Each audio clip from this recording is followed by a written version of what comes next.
Welcome back to another week of Blue Otter League Platinum Edition for our Otter Talk here tonight.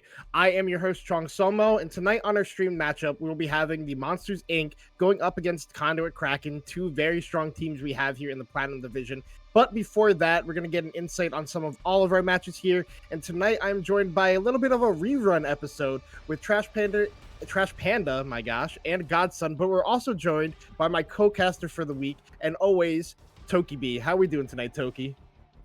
I'm doing pretty good. Glad to be on my first episode of Otter Talk. Looking forward to talking about all these good matchups we have. How are you doing?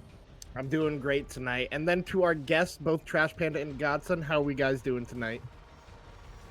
Man, I'm not gonna lie, I popped a Sudafed about 20 minutes ago because my brain's been exploding out like 6 parts of my head, so this will be a fun series tonight. Yeah, similar. I'm itching for this match between Monsters Inc. and Conduit. Monsters Inc. Is that what I said? Yeah, you said Monsters Oh Inc. my god, dude, I didn't even realize. God alright. damn. All right. Yeah, Monkeys Inc. I apologize about that, Monkeys. But yeah, no, I think that's going to be a great matchup for tonight, honestly. We'll get into that in a little bit, but we're just going to go look at all of our predictions here, starting with the Piltover division and see where we all lie on those. So, looking at our first matchup here tonight, sadly, as you can see on the screen, we have predictions for Ziggy. Ziggy was not able to attend tonight, so we either have Toki take those takes or just talk about his own takes on those matchups instead of Ziggy. But starting with our first series, we have Maelstrom Platinum going up against Imperial Gaming, the kind of opposite spectrums for both these teams. Maelstrom is at the 3-0 record, while I think IG is 1-2 or 0-3. I can't remember off the top of my head, but looking at our predictions here, I'm going to start with you, Godson. You are having Imperial Gaming starting off getting this win. Why are you going for IG over Maelstrom? Yeah, I think like you said, IG is definitely 1-2 and Maelstrom is 3-0, but I feel like IG has had a much rougher first 3 weeks in comparison to Maelstrom. And I feel like that might get to Maelstrom's head and they might ego it a bit, but the thing about IG is they have a lot of weird, like, different picks like Casio ADC, Ari, Bork AD. And I feel like that's going to get them the win over Maelstrom. All right. And then Trash Panda, you have Maelstrom getting the win here. So what's your opinion on Maelstrom getting the win over IG here? I mean, I kind of flipped a coin on this one because, you know, I'm you never know what IG is gonna show up from week to week, and like Maelstrom, I still feel like they have a really good mid and they have a really good AD carry, but like, what is the rest of the team? Like, I haven't had a chance to sit down and like look into them as much just because they're on the other side of the bracket from us at this point. But like, it's just one that I think, okay, you got a strong mid and you got a strong AD, then we can make it work. All right. And then Toki, you, I believe, let me go check your predictions here real quick. You predicted went with Maelstrom. Maelstrom. All right, so you go ahead and talk about that. I'm actually going to go pull in our third guest in a second and let him talk about his opinions, but you go ahead and talk about this matchup. Yeah, so I mean, Maelstrom's a really consistent team. They're definitely a slow team, but it's very rare where they lose the game because of a throw, because of a mistake they did on their own side. And IG does have a win. They beat TPO Redemption, but that was in their first week. And let's be honest, TPO Redemption, especially in that first week, really didn't look that good. So I'm not expecting them to be able to take out Maelstrom. I think they've been too clean. So yeah, that's why I'm just going to have to give it to Maelstrom, probably in a 2-0 as well. All right. And with a little bit of a change, Ziggy is now here. Ziggy, how are we doing tonight? Paul, we're doing wonderful. Yeah, congrats on ranking up to Emerald 4. That's what he was busy doing before joining here tonight. But got that done. Your predictions aren't up here on the screen right now. We did update them to be showing Toki's. But I have here in our first matchup, you have IG winning over Maelstrom. So why are you going with IG tonight? Oh, it's the boys. I gotta support the IG boys. They're always gonna be at home. All right, fair enough. And then Toki, I'll let you introduce our next series here tonight. All right, and our second series is going to be Monkey Knights versus Conduit Crash Out, also going to be from that Piltover division. And this should be a pretty fun matchup as well. Monkey's Knights, they're currently 3-0 with a 6-0 game record as well. And then Conduit Crash Out, they are currently at the bottom with a perfectly mirrored one, 0-3 series score and 0-6 map score. So how about we talk about the predictions for that? So, Chung, you have Monkey Knights as well. Can you talk through about that? Yeah, I mean, I think the Knights are just the best team that we have in Platinum. You know, I kind of had them in number 1, number 2 for like the first week coming in, and then after seeing their first couple weeks of play, I just think they are the best. And then I think Conduit Crash Out has the potential to be a really solid team. I'm really curious to see the role swap that they have of moving Slappy to jungle, or sorry, Slappy to AD carry, Glada back to jungle. But I still think the biggest outlier on this team and the biggest like thing that needs to improve the most is Hedge in the support role. I really think he needs to be stepping it up if this team wants to make a late season playoff push. And it feels weird to say that going into week 4, that is our midway point. So definitely a lot of ground for them to make up. All right, and then Godson, you actually have Conduit Crash Out winning this matchup. So tell me a bit about that decision. Yeah, it's just how it is. Monkey Knights are pretty bad, but I may or may not be on Monkey Knights, but I'm feeling really anxious about this like swap between Glada and Stepbro. Like I've been contemplating what's a ban, but yeah, I think that'll help us them get the win actually, and I hope not, obviously, but I think that's what's gonna happen. All right. And then Ziggy, like we said earlier, we don't have your predictions on there, but you did predict the Monkey Knights to win as well. What are your thoughts on that series? Yeah, I mean, I also just agree. The change to Glada, I think, is going to be good. Like Glada is a solid jungler. I enjoy the times that I get to go up against him in the jungle when I was playing jungle. And I'm sorry for what is it, Fox Stepbro? That's who it is. No, what are you doing, Stepbro? That's the one. I met him in solo queue, and I think I made him crash out. So, yeah, my bad. Damn. Dang. These things happen to the best of us, I think. But yeah, and then Trash Panda, you also went with the Monkeys Knights. So what are your thoughts for this series? That team's pretty good. You know, you look at Monkeys Knights, they're pretty good. You know, don't want to hype them up too much for somebody in this call in particular, but Ziggy? yeah, obviously, Ziggy needs to know how good Monkeys Knights are. But no, I think that team's genuinely like one of the three best teams in the league, and they might not be two or three at this point. So we'll see. All right. And I think with that, Chung, can you introduce the next series for us? Yeah, our next series, we're going to be having Monkeys Constructions going up against TPO Reformed.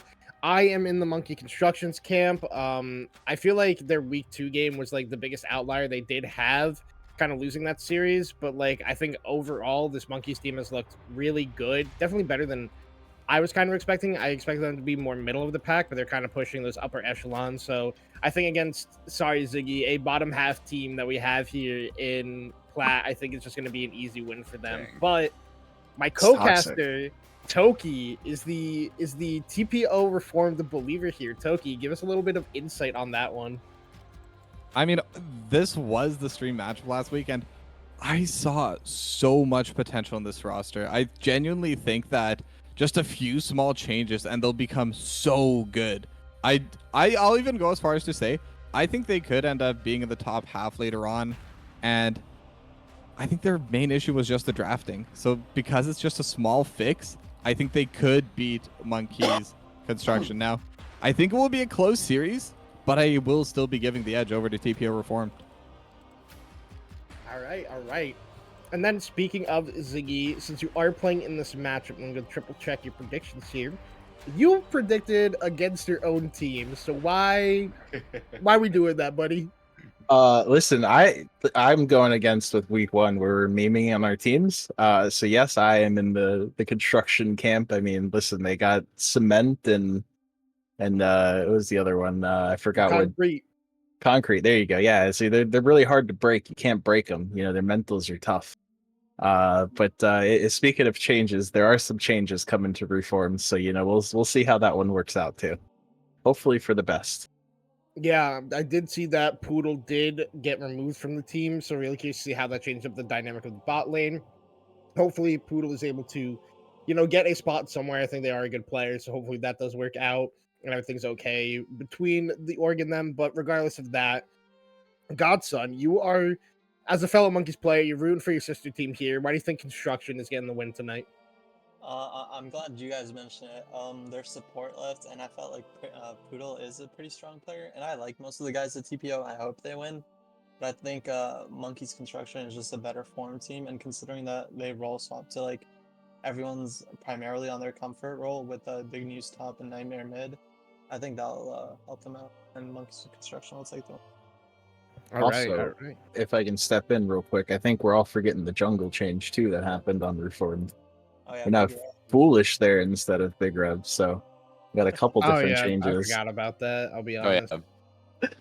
I feel like there's like 60 roster changes a week with There's you so many plat roster piggies. changes. So like I ignore it a lot of the times, I'll be honest with you all, and I write content here. Oh, But- okay, buddy. Regardless of that, Mr. Trash Panda, you are also rooting for Monkey's Construction. So what do you think gives them leverage here against TPO Reform? I think the team's just a well-constructed roster. I mean, they have a solid foundation with cement and concrete, and then they have, Nightmare, Big News, and Dopamine to dance on said foundation without any worries. So I think they'll be in a pretty good spot this week. But I am curious to see how the TPO changes play out this week. All right. And then looking at our fourth matchup here in Zon, I'll let you take that one, Toki, for the introduction here. Or sorry, in Piltover. Yeah, so it is going to be SG Proton versus the High Council. Now, these two teams in terms of standings are pretty close, third and fifth right now, 2-1 for SG Proton, 1-2 for the High Council. But as everyone can see there, everyone is rooting for SG Proton, Ziggy as well. And I mean, I'll just start by giving my reasons, but I think the bot lane pair of Yomi Draconica is so powerful, and Alf also has potential to carry through the mid lane. Just when you have so many different avenues to have a solid attack, to have a solid way to win the game, I think it's just super hard to play against it. And High Council has shown that they can play, but I mean, it's hard to root against SG Proton in this matchup. But tell me your thoughts, Chung. Yeah, I mean, I do think the High Council is a team that's kind of been interesting to me so far this season. How they played week one, getting the win over, I believe it was Dorado, but like, I think Dorado had like 6 roll swaps that week in subs or something. But I do think the High Council could be a good team. But I do think SG Proton is a really solid team, even if I mean on them all the time, being friends. I think that this team is really good. I think they should easily be able to handle the High Council, but knowing the Proton boys, they're gonna find a way to like in one of these games and make it 3 games, or just straight up in and lose 2 games. It's possible for them to lose 2 teams that they shouldn't, but if everything goes as planned, they just win 2-0 tonight, and it's pretty easy. All right, well, Godson, what are your thoughts for SG Proton then? Well, to clarify, DHC definitely did not beat Dorado Gaming. But it's pretty much. Oh my god, it's the different group. Doki and or not Doki, sorry, Toki B, Toki B and Chong said I think SG Proton just has better players in every role, and they played together, specifically Alpha and Yomi, for quite a while, so I think they have that chemistry that's needed. And Trash Panda, you agree with that? I do. I think SGP is one of the best teams in the league. They just, are scaling into it. They had a couple of pieces switch in coming into the season, and there were people on the team who are actively playing finals in Titan with other rosters before they even had a chance to get in here. So they're still in their mesh period. I mean, once we get to playoffs, that's when the game's like, quote, true. I mean, every game matters, but like it doesn't matter until playoffs. So I mean, that's definitely a solid reason. Now, Ziggy, obviously you're not on there, but you also went for SG Proton. Is it similar reasoning? Yeah. I mean, I don't know what the game score was, but I kind of was like a little flip flopping. Maybe 2-1 High Council, 2-1 SG. It could go either way. Like, I think SG is just better all around in every position, but It's like sports ball, you know. Any given day, something can happen. That's the beauty of these games, especially over here in the Platinum Division. But with that, we got everything for this series. And Chung, introduce our next one. Yeah, so we're going to be hopping over to our Zon division here and looking at the 4 matchups we have there tonight. In that group is going to be our stream matchup for the night, but we'll be covering that one last. But we'll be starting here with Conduit Flux going against Eclipse Valkyries. I believe across the board, we are all Flux believers, except for Panda, which we'll get to in a minute. But I'll just start with you, Toki. You are selecting Conduit Flux here to get the win over Eclipse Valkyries. Why are you going with the Flux boys? I mean, just looking over at the scores that they've had way more consistency regardless of who they play, even when they're playing against any of those top teams. So whenever there's a team that is consistent and a team that has less consistency, because again, Eclipse Valkyries, they have shown moments of brilliance, that have shown that they can play at that higher level for the division, but in the end, they still end up flopping. So just for that reason, I have to give it a Conduit Flux. All right, all right. I'm gonna go right to the man himself, Trash Panda. You are going with Eclipse Valkyries. What makes you pick them, thinking that they're so much better than your own team in Flux? Whoa, man, you didn't have to say that it was my team. Gosh, no, I mean, realistically speaking, I just don't want to cast or curse myself, but I do think that Eclipse has a chance to play spoiler on us. We had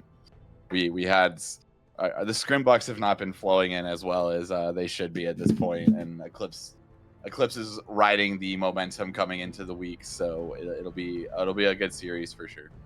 Yeah, I think it should be. Speaking of like roster swaps that we have going on, I know Eclipse just did make a couple ones. They have Pillar moving into jungle, and then who they have coming in at support? Let me Isla. check this. Yeah, they have Isla. Isla. Yeah. Going in as support. So definitely is going to be interesting to watch how that one ends up going.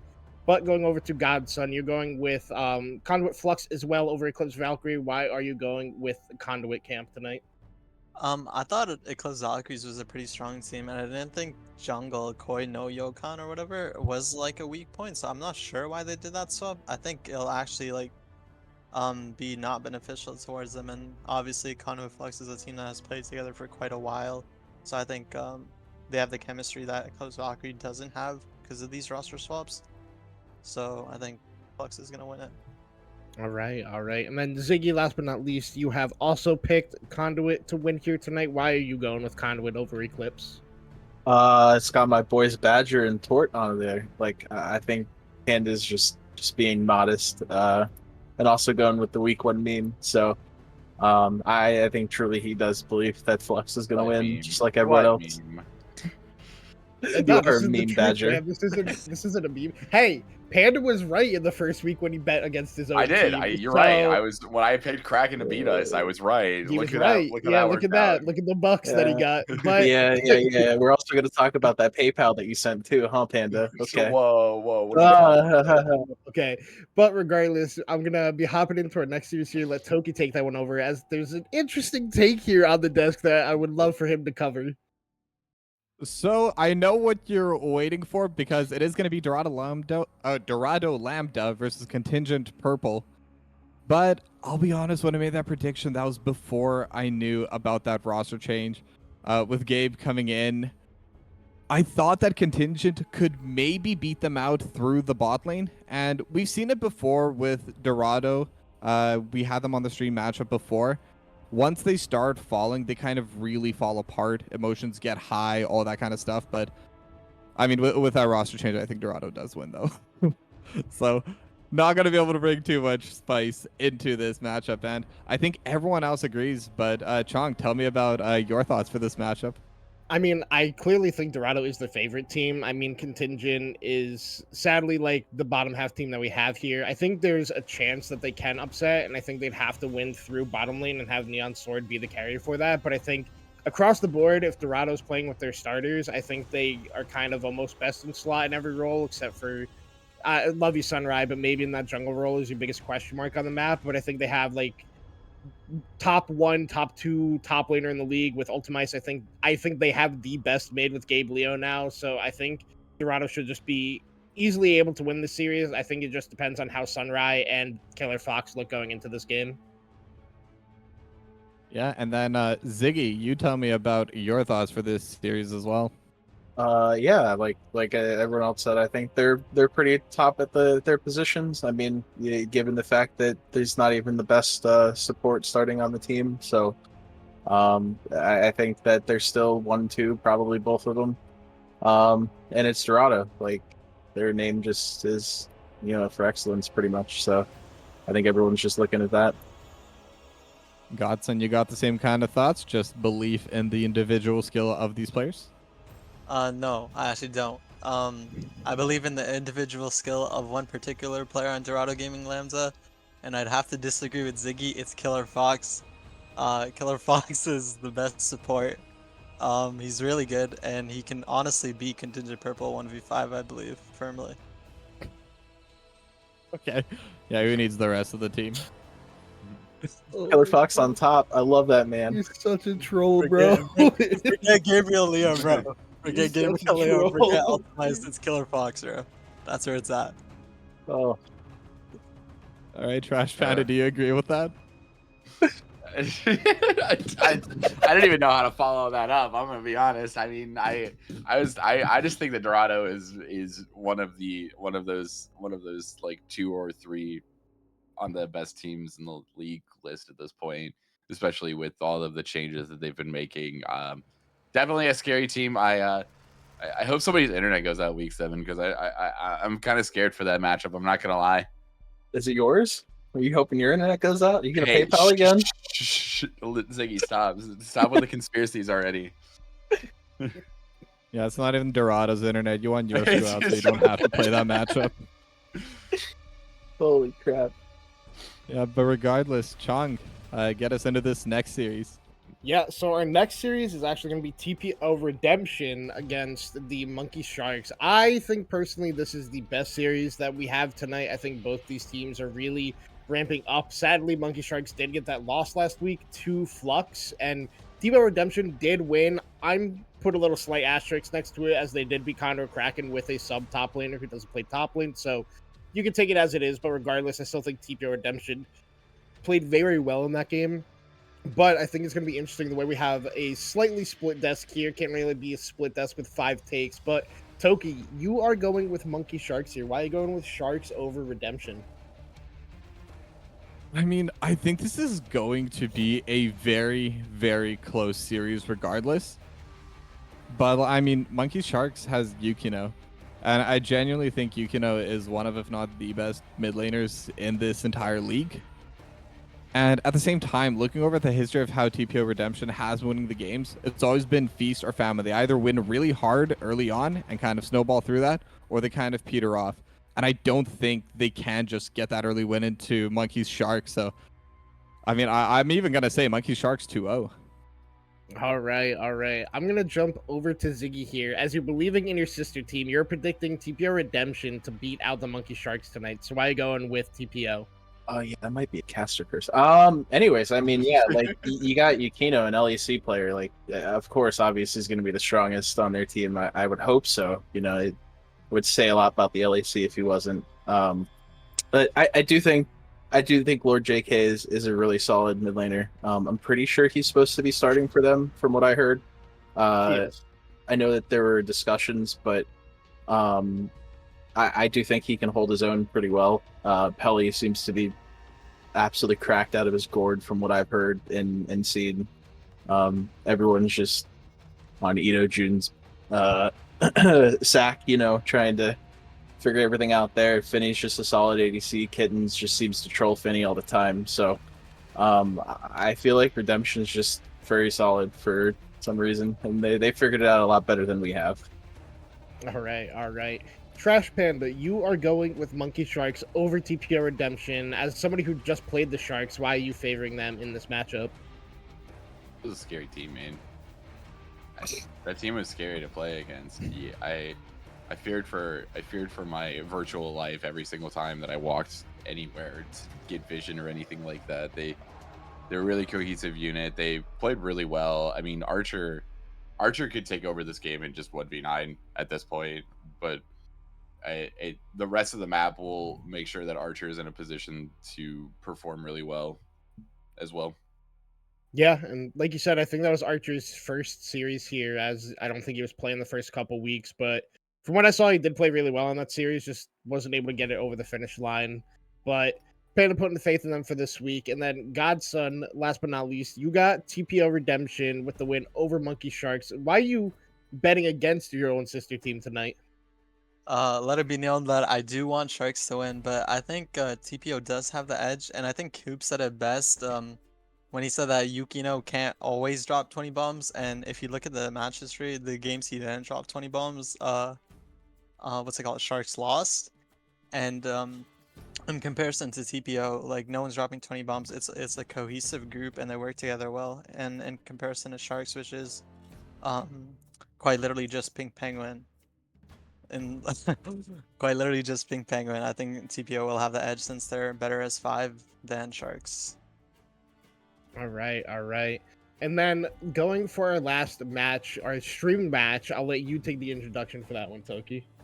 Yeah, so this is going to be Monkeys Inc. versus Conduit Kraken. And I mean, I'm definitely the odd one out when it comes to these predictions, so I think I'll let a couple of other people talk about their piece first. Trash Panda, why don't you tell me what you think this series is going to be like? I think Kraken, now that they've got their full roster back, Rib is back this week instead of Sloth. I think this team is really good. They Chrome and Raven are very strong bot lane. You've got Silent K in the jungle, and Silent K is one of the better junglers in the league. And you've got stable pillars in top and in mid. So it's Chrome is going to thrive in an environment like this. Chrome and Raven can take over the game pretty easily. Hopefully, I mean, I say that, and hopefully this doesn't mean they go 0-27 between the two of them now, but they're definitely a strong bot lane. One of my favorites that I definitely do not complain about playing all the time, and between scrims and other stuff like that. So, but it's a really good team, very solid. Need to bounce back after last week too. So I think that unfortunately, Monkeys Monsters Inc. is in the war path of them this week. All right, and then Godson, do you agree with that? Yeah, I would agree. I'm honestly rooting for Coach Silent K. He's a very cool guy. I played with him last split, and he was always trying really hard, and he put in a lot of effort, and I think it shows on Kraken as well with them being a dominant team, and I think they'll continue to show that against Inc. All right, well, I guess I'll take this time to give my piece because I'm the only one that went for Monkeys Inc., so I feel like I do have to defend my choice a little bit here, but yeah, but so the reason why I think Monkeys Inc. Will end up coming out on top, and I do think this will be a close series, but I do think they will end up winning 2-1, is because in all of their series, even in their loss against Monkeys Sharks, which we've talked about between TPO Redemption and Monkeys Sharks, they are two of the better teams over in this division, but they've had wins coming from all 3 lanes. This isn't one of those teams like, again, Monkey Sharks, where they went through mid, through Yukino. This is a team that can win through anywhere. And I think having that flexibility could give them just that little bit of an edge they need to come out on top. But I'll let Ziggy, who also, I believe, went for Conduit Kraken. What are your thoughts on that? Yeah, no, I wasn't on drugs when I made these predictions. But yeah, I just think Kraken, it's another org that, is most notably for, putting good teams on the field and always having the right players at the right time and being able to find out who meshes well with one another. You got, pretty much like close to the top is what you can get. There can only be one player in each role as number 1, and these guys are like, it could be like 1B, 1C with some of these other players, especially in the Zon division. So I just feel like Conduit's just cracked, and they're going to do well. And I think it's going to be a 2-0 instead of a 2-1. So, Chunk, do you think this will be a quick 2-0 for Conduit Kraken as well? No, I don't. Kind of where Kraken hasn't gotten a 2-0 victory in all the ones that they've had. I still believe that kind of Kraken is like one of the best teams we have in this league. But I think if there's any team that's going to upset them with their starting roster is Monkeys Inc. Just because this core of Monkeys Inc. has been a cohesive unit for so long, and they're so used to playing this hyper-specific style of playing like hyper-pushing bot lanes, it could be really difficult for Conduit Kraken to match up into it. But I think the experience that Chrome and Raven have is going to be able to surpass the weirdness that comes out of Grimdifier and Fox Stepbro. And I think that the map play that Kraken has will be able to beat Monkeys Inc. But I do think it'll be a close series overall. All right, and I believe that is all of the matchups covered. I mean, should be a pretty fun week. I don't know. What do you think, Chung? Yeah, I mean, I think this is some of the best matches that we've had so far, and just like looking at like hyper specific ones. But I feel like the issue sometimes like some matches seem like they're lopsided, but upsets could always happen. I got my eyes on a couple of them, but definitely excited for the week. But we're gonna be getting ready to wrap it up here, letting the players get back to their teams before match time. And before that, I'll let you all get a couple of shout outs here. We'll start with you, Godson. Anybody you want to shout out? Anything you want to shout out? I mean, I don't need a couple. I think we all know who I'm gonna say. Shout out Oh, Killer Fox. God. That guy's the GOAT. If I did have $1, I would be putting it into Killer Fox winning today, and I'd be expecting $2 back. So, Killer Fox is the GOAT. All right, all right. Trash Panda, any shout outs you got? Shout out V8. Let's see, who else do I need to shout out? Shout out to Genetics for giving us the opportunity to play under his organization and thrive in a BOL environment. So shout out to him as well. All right. And then last but not least, Ziggy, any shout outs before we go? Yeah, I think for you, Chong, I think we shout you out for letting us come back on here and be a mess for everyone, menaces and just being a bunch of memes. They didn't cancel the rerun, so Yeah, true. We got the rerun. We're good. Yeah, I mean, if nobody wants to see rerun episodes, they should DM me to say they want to be on Audit Talk. But with that, we'll be wrapping it up here tonight, getting ready for our series ahead. I want to thank you guys for coming back for the rerun episode. Thank you, Toki, for being here for the first Otter Talk. And thank you guys for all watching. We'll be back in about 10 minutes to bring you the stream matchup of Monkeys Inc. against Conduit Kraken. Don't go anywhere. We will be right back.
Ladies and gentlemen, boys and girls, and welcome back to week 4 of Blue Otter League Platinum Division. I am Chong Sumo, and I'm joined by my forever co-caster, Toki B. Toki, how we doing tonight? We're doing good. I'm looking forward to this matchup between Monkeys Inc. and Conduit Kraken. This should be an absolute banger matchup today. I mean, we talked about it earlier on Otter Talk, but both these teams should be pretty closely matched. But are you looking forward to this game too? Yeah, I'm really excited for this match. I know a lot of these players really well as being a former Platinum player myself. I think the team of Monkeys Inc. is actually super solid, but I can't root against Conduit Kraken as my daughter, Merciful Crow plays over there. Long running inside joke, but really excited to see this. I think Conduit Kraken kind of came in the season a little bit underrated on a lot of people's radar. They were like, oh, they just have a really solid bot lane. So that's going to be the way that they win. But I think everybody on that team has played really well so far. And I think it's kind of a similar situation that Monkeys Inc. does have. I feel like a lot of people know these names, but didn't expect much to be happening this season with them. But I think so far they've been playing really well. So I'm really excited for this match that we do have here on stream tonight. Now, like I said, we've talked about this earlier on Otter Talk, and it seems like a lot of the actual players themselves are favoring Conduit Kraken, but I mean, I'll be honest, I don't think I agree. I don't think it's going to be this super one-sided. I think Monkeys Inc. is definitely going to have a solid showing today. I even predicted them to win the series overall 2-1, though. I'll give myself a little bit of credit, a little bit of leeway to back up if I do end up being wrong, you know. But I mean, like I said back then, and I'll mention it again now, I think that Monkeys Inc. can play through every lane. And I think that's going to give them such a big macro advantage. I think having the ability to kind of flip towards the top side if they end up naturally winning there, go towards the bot side if they have a good push there, and just opening up more and more opportunities across the map. I think that's going to be able to give them a little bit of the edge there. But again, we're just going to have to see how the game itself will play out.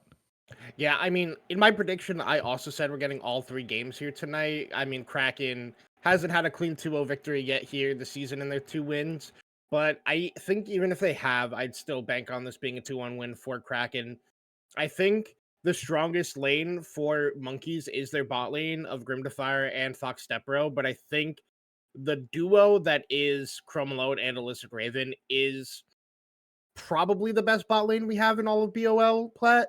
Maybe the second best, but I think that if they're able to neutralize what Monkeys wants to do, that Kraken will succeed. But if Monkeys gets to play the game that they always play, that is really strong for them, you put Feathers on a safe tank top laner or a really strong split pusher, whether it's like Urgot Alawi or something like that, you pick your normal bot lane, which is always just play for push advantage, play for hard lane, get Fox Stepbro on an APC. That's like all he plays. I never really see this guy playing like enchanters or engage champs. So if Monkeys can do that, I wouldn't be surprised to see them get the like quote unquote upset win. But I think Conduit Kraken is going to be able to come in here with their normal style and be able to get the expected win here tonight. But I do think it's going to be an interesting series regardless. As we're getting ready to jump into our pick and bans here, we do have the Monkeys Inc. on the blue side, Conduit Kraken on the red side. So what are you expecting to see coming out of bans here, Toki? I mean, it's actually interesting you ask that because looking over at what these two teams play, it seems like they play completely different champions. Now, there's usually a lot of that overlap of characters they play. I mean, the Amumu is one of them that we do see banned already by Monkeys Inc., but for the most part, either of these two teams can play whatever. But at least from the side of Conduit Kraken, I do expect them to maybe ban some more of these bot laners maybe for their third ban or maybe for later on, because Feathers, like you said, just plays those safe top laners, not going to be too much of a threat. And then the Lilia is a bit of a concern, and because Conduit Kraken doesn't really play the Lilia themselves, it's a pretty safe ban for them. But what are your thoughts on this draft? Yeah, I mean, I'm not surprised to see Monkeys going for that Zoe and then the following Aurora ban.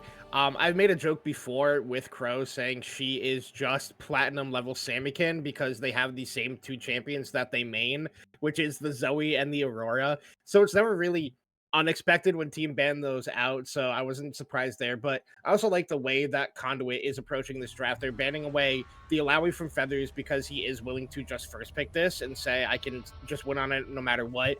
Also banning the Lilia away from Charlie. He played extremely well on that the times he actually has brought that out. So I think that's a smart ban away from them. And then Jinx is just a strong 80 carry, but that leaves up Grim Defier's Caitlyn. I think that is his best champion, and it pairs so well with the way that him and Fox Stepper like to play the bottom lane. So Monkey's already getting into the comfort that they are used to. As it looks like Conduit is debating a Mordekaiser pick here, which definitely could be an interesting bind pick. I think it is pretty strong into most of Feather's pool, but it's one of those champions that kind of feels like if it's not ahead, even if you do death roam somebody, it just doesn't really do enough to win you a game or a team fight. So definitely interesting seeing the way Conduit is drafting so far. Yeah, and the Ashe pick as well. I mean, I think it is going to be pretty difficult to play into the Caitlyn. The extra range coming out for Charlie is going to be just so high. I'm not sure exactly how they're going to deal with this. And like you said, they typically pick it with ABCs. And sorry, not Charlie. Grim Defier, my bad there. But they do typically pick it with some APC, with the Zyra, with the Morgana. Again, the Kate Morgana combo is just so strong. It's going to be so oppressive to have the push, to have... Well, really, they're just going to have full priority in this bot lane, no matter which support they do end up picking. So what I'd like to see now from Conduit Kraken, they do play those engaged supports. I'd want to see something that they can roam with. They have picked the Blitzcrank in the past, but again, it's so difficult, especially with Morgana and Ornn. Yeah, I just want to see some kind of tank that can just roam and get engagements going across the map. Yeah, and I think Kraken decided to go for the Ashe, going, hey, we're not going to get pushed in this lane, so let's just put Chrome on a facilitator pick and then try to win through top lane, which is why they went for an early Mordekaiser pick. I do know that Ashe can fare very well into the Caitlyn lane, just because you can just, like, poke her down, and once, like, she has used that 90 caliber net, you can just stay on top of her and try to get the kill that way. But it's still a really impressive lane, and Conduit is just going to match the push here and picking a Karma for themselves. I was kind of expecting Raven to pick maybe the likes of the Blitzcrank, like you mentioned, or maybe even the Alistair, but choosing to go for Karma here, trying to go push for push against the bot lane that is Monkeys Inc. I mean, Ashe Karma is a super strong pushing bottom lane, don't get me wrong, but it can be hard to outpush a Caitlyn Morgana. It really depends on how many of these monster Qs that Raven is hitting onto the backline and how much of the Tormented Soil and Dark Bindings that they're dodging out on to be able to win these, along with the Peace Over Pacemakers. So can be really difficult, but now going into the second stage of bans, we're getting a Shyvana ban and a Jarvan ban, so looking to target down these junglers a little bit more. Yeah, and I'm surprised Xin hasn't been shown yet for either of these two teams. I mean, both of them love to play it. It's one of the most played heroes for our play champs for both of these two teams. Volibear is available as well. Charlie does play the volley, and I actually think it could be pretty decent here. I think they will have some engage coming out from the Ornn. They're going to have the Dark Binding if they do want to just look for that individual pickoff. And I think it'll be a very solid follow-up champion to pick for Monkeys Inc. Now we see the Nefiri ban coming out of Conduit. I'm actually also a little bit surprised that went through. Obviously not quite as strong as it was, but still a very, very powerful champion. We see it, I believe, at literally every single level of play. I think this champion is played all the way from Bronze Elo all the way up to the Challenger scene. And Mel going to be the final ban for Monkeys Inc. And yeah, neither side has picked their mid laner. And Ahri is available. I think that's another one of those champions that both sides kind of do enjoy playing. But Conduit's going to have the final counter pick as they do take that Xin Zhao. So I'm wondering what combination do Monkeys Inc. take to counter this, and what the counter will be for Kraken. Yeah, I think Xin Zhao can be strong into what Monkeys has picked here. But like you said, I'm surprised to see no mid lane picks here, but with the Zinzao pickup, you could, if you wanted to, have Crow go on to the more supportive mid laner and pick a Seraphine and just be there to amp up what the Zinzao wants to do. But we're getting a Trundle lock in, so that's going to be a Trundle jungle, something I have not seen in quite some time. Really curious. I think he should just beat out Zin in most 1v1s, and that's why you're picking it. There's no real, like, stats to be stealing away here. There's no super tank on the side of Conduit. I think you're just picking it for that 1v1 dueling pressure, just be able to beat out the Xin Zhao. But now that means that the mid pick is still left to be going here for Monkeys, and they're going to go with Wheeze on this Victor and leaving the counter pick for Conduit. So that means, you know, you can still go Ari. There's maybe even, like I said, the Seraphine. You could go maybe more standard control mage stuff like a Syndra or an Orianna. We're really curious to see what Crow is going to be going for here in this mid lane. Yeah, I mean, between all of those that you said, I would like probably not the Ari, honestly. I think this is a very difficult game for Ari to play, just because the Black Shield really makes landing that initial charm difficult, but it is going to be the Ari in the end. I had a feeling that might be it, but what I don't like with this pick is Conduit Kraken, their engage isn't really that great. All they really have is the Ari trying to dive into the backline, and at the same time, the Enchanted Crystal arrow, and that's really it. And they have so much range and so much counter engage on the side of Monkey Zing. I mean, the Ornn is going to be a wall, even has that unstoppable coming through. They can throw out the pillar. And then Victor and Kate, so much range. I don't know. I don't see how Conduit Kraken can really start fights. Maybe if they take control of an objective area, if they get to the Dragon early, get to the Baron, Otacon, whatever. If they're there first, I can see them holding it. But it's going to be really difficult for them to pull the trigger and start the engage. Yeah, and like you said, Conduit Kraken has very little engage, and Black Shield is very strong into all the engage that Conduit has. But on the same time, Monkeys also has very little engage. They have, like, the stun field from Victor. Yes, you have the Ornn ult is, like, the big go button, but then it's, like, a Trundle Pillar, knockback, a Dark Binding, while Conduit also has all this single target CC. It's like the Death Grasp from Mordekaiser, you get the 3 Talon Strike, knock up, Karma Rue, and, like, it's so pick oriented on both sides that, like, setting up for these objectives, like you did mention, is going to be super important for either side, because it's going to determine who wins these team fights. If you're able to get a crucial pick onto any of these people walking forward before it even starts, or Crow gets a great flank onto the backside, it could be just game changing and how the fights are played out. But it's just going to be really difficult for both sides. But I'm going to ask you, Toki, here, looking at these two drafts, which one are you favoring here in this first game? I think I do still favor Monkeys Inc. here, because again, they definitely don't have a ton of engage opportunity, but the Ornn Horn is still by far the best engage in this game. And then even if that misses, with neither side being able to engage, it's really going to be the team that has the most consistent poke damage. And I think Victor does better than Ari. Ashe does a little bit of poke damage, but it's not that much, and Caitlyn has more range. And then it's Karma does beat out Morgana, but at the same time, that individual pick potential with the Dark Binding is going to be higher than anything Karma has. So I think I have to give it to Monkeys Inc. All right, so Toki going with Monkeys. I'm going to be going with Conduit here. I'm not biased at all. No, I just think I think the comfort is the big factor here. Like, yes, you have most comfort for Monkeys Inc. with their first 3 picks, but I think the key factor is actually going to be Crow on this Ari, and being on a comfort pick in a, like, kind of important series. Both these teams sitting at 2-1 is going to be really important. I think also just the way Conduit likes to tend to play the map, I think it should favor them ever so slightly, but it's not going to be easy. It's going to be an uphill battle regardless for both of these teams if one of them gets behind, just because of the single target CC and pick out potential that we did talk about. But the only way to figure out who's going to start the series off on the right foot, getting that first victory, is when we come back from a quick break as we wait for spectator delay in the in-game client. Don't go anywhere. We will be right back.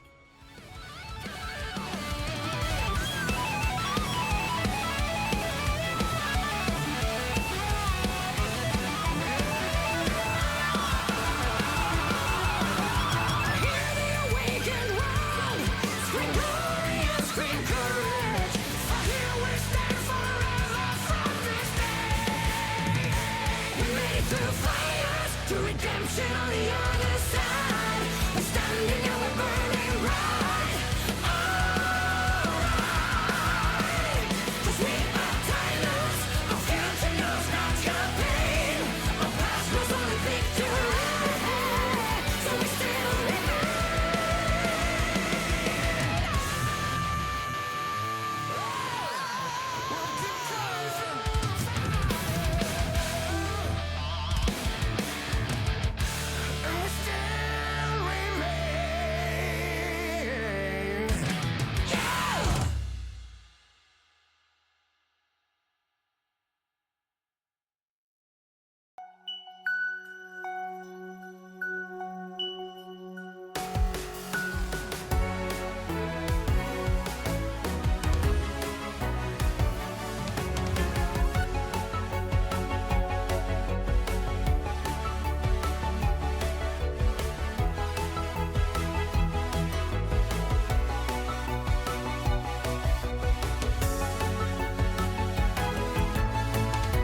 強く強く輝いて消えた流れ星ほら命が燃える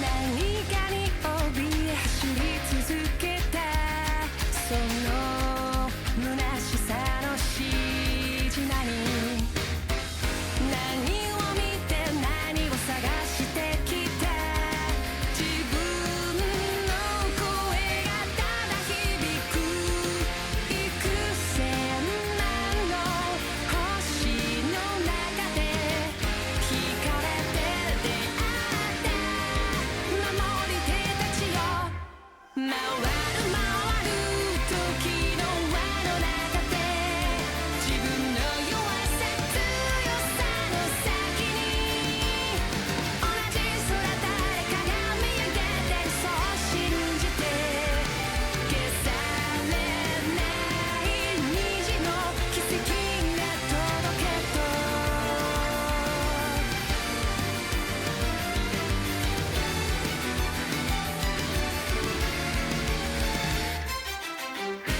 冷たい指で涙拭ったあの日にはもう帰れない水平線目指して飛び立つ自分の願いを抱いて幾千万の星に呼ばれ交わりすれ違う守り手たちよ回る回る時に抗って未来を願ってもいいですか儚さから目をそらしたぐり寄せる道の兆しの向こうかける希望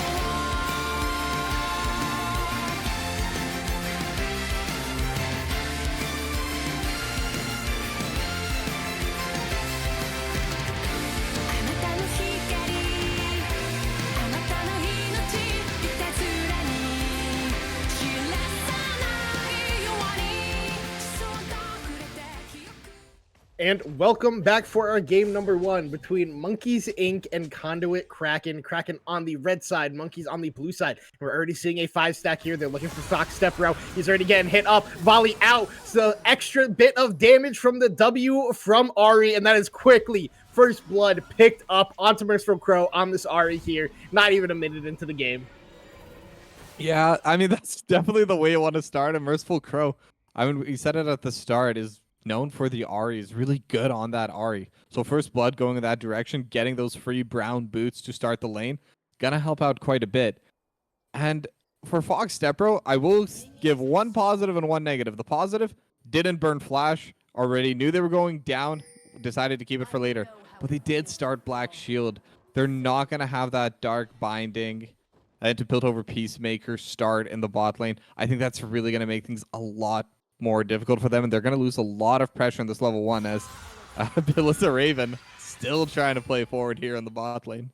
Yeah, and I mean, now what should have been an advantage in bot lane for Monkeys is just going to be an advantage for Kraken now that there's no extra additional damage coming out from this Morgana. The push power should be in favor of the Ashe Karma, as we already see them trying to get some little bit of trades, but the bot lane of Group of Fire and Fox Sepro playing around the minions very well right now, not letting Raven get those pokes through Mantra, through the Qs, the Inner Flames coming out, but right now it's just a small CS advantage built up for Chrome alone. Barely hits the volley. That is the most annoying skin of Ashe because it feels like the range on the W is longer than the actual animation is every time I play against it, I swear to God. Yeah, I mean, Ashe has a lot of really annoying animations, but level 2 gonna be there early. And actually, Black Shield helping out quite a bit there for Foxstar Bro, able to back away. But, I mean, that's that early advantage we were talking about earlier on. And I would have liked to see Grim Defier and Foxstar Bro try to take the early play there, but again, losing that level 1, having Foxstar Bro go down early makes it so much more difficult. But I think bot lane definitely could be a point of impact for the junglers. But unfortunately for Monkeys Inc., they're actually pathing from bot to top. So Charlie's going to be getting started over on those wolves. Same with Coach Silent K. But I think that being able to gank the bot lane is going to matter so much more than trying to help out the Ornn. Because at the end of the day, you don't really care if your Ornn has gold or not. Yeah, and I mean, like you did mention, but Coach Silent K is actually pathing to this bot lane, so there could be a potential to be ganking this bot lane if Chrome and Raven decide to let this push towards into them. But like you said, Charlie is pathing up towards an Ornn. Typically not a lane that you want to be ganking all the time, but I guess their thought is maybe if we, get Mordekaiser down in XP, down in levels, it can be impactful for the later game while their bot lane is just going even and naturally building an advantage for themselves. But I do agree with you. I do think Charlie should be pathing towards this bot lane and be impactful, but there is a nice dark binding. The 90 caliber net isn't there yet, but the little snap traps are there. Gets a bit of damage there onto Chrome, but below half HP, chugging up on those pots, trying to stay in this lane as long as possible. And we can see that Coach is on the side of bot lane while Charlie is up in top lane. Rib with a nice ward is just going to dissuade that gank from happening as Coach now starting up the Scuttle Crab behind a little bit in tempo. Trundle really good on these early clears thanks to the W and bonus attack speed he gets, and also the Chomp giving him an auto reset. But now Coach is looking for something in the jungle. Nothing there yet. Has the potential to gank bot lane. We're just going to look for a recall. Not sure where this Trundle is on the map.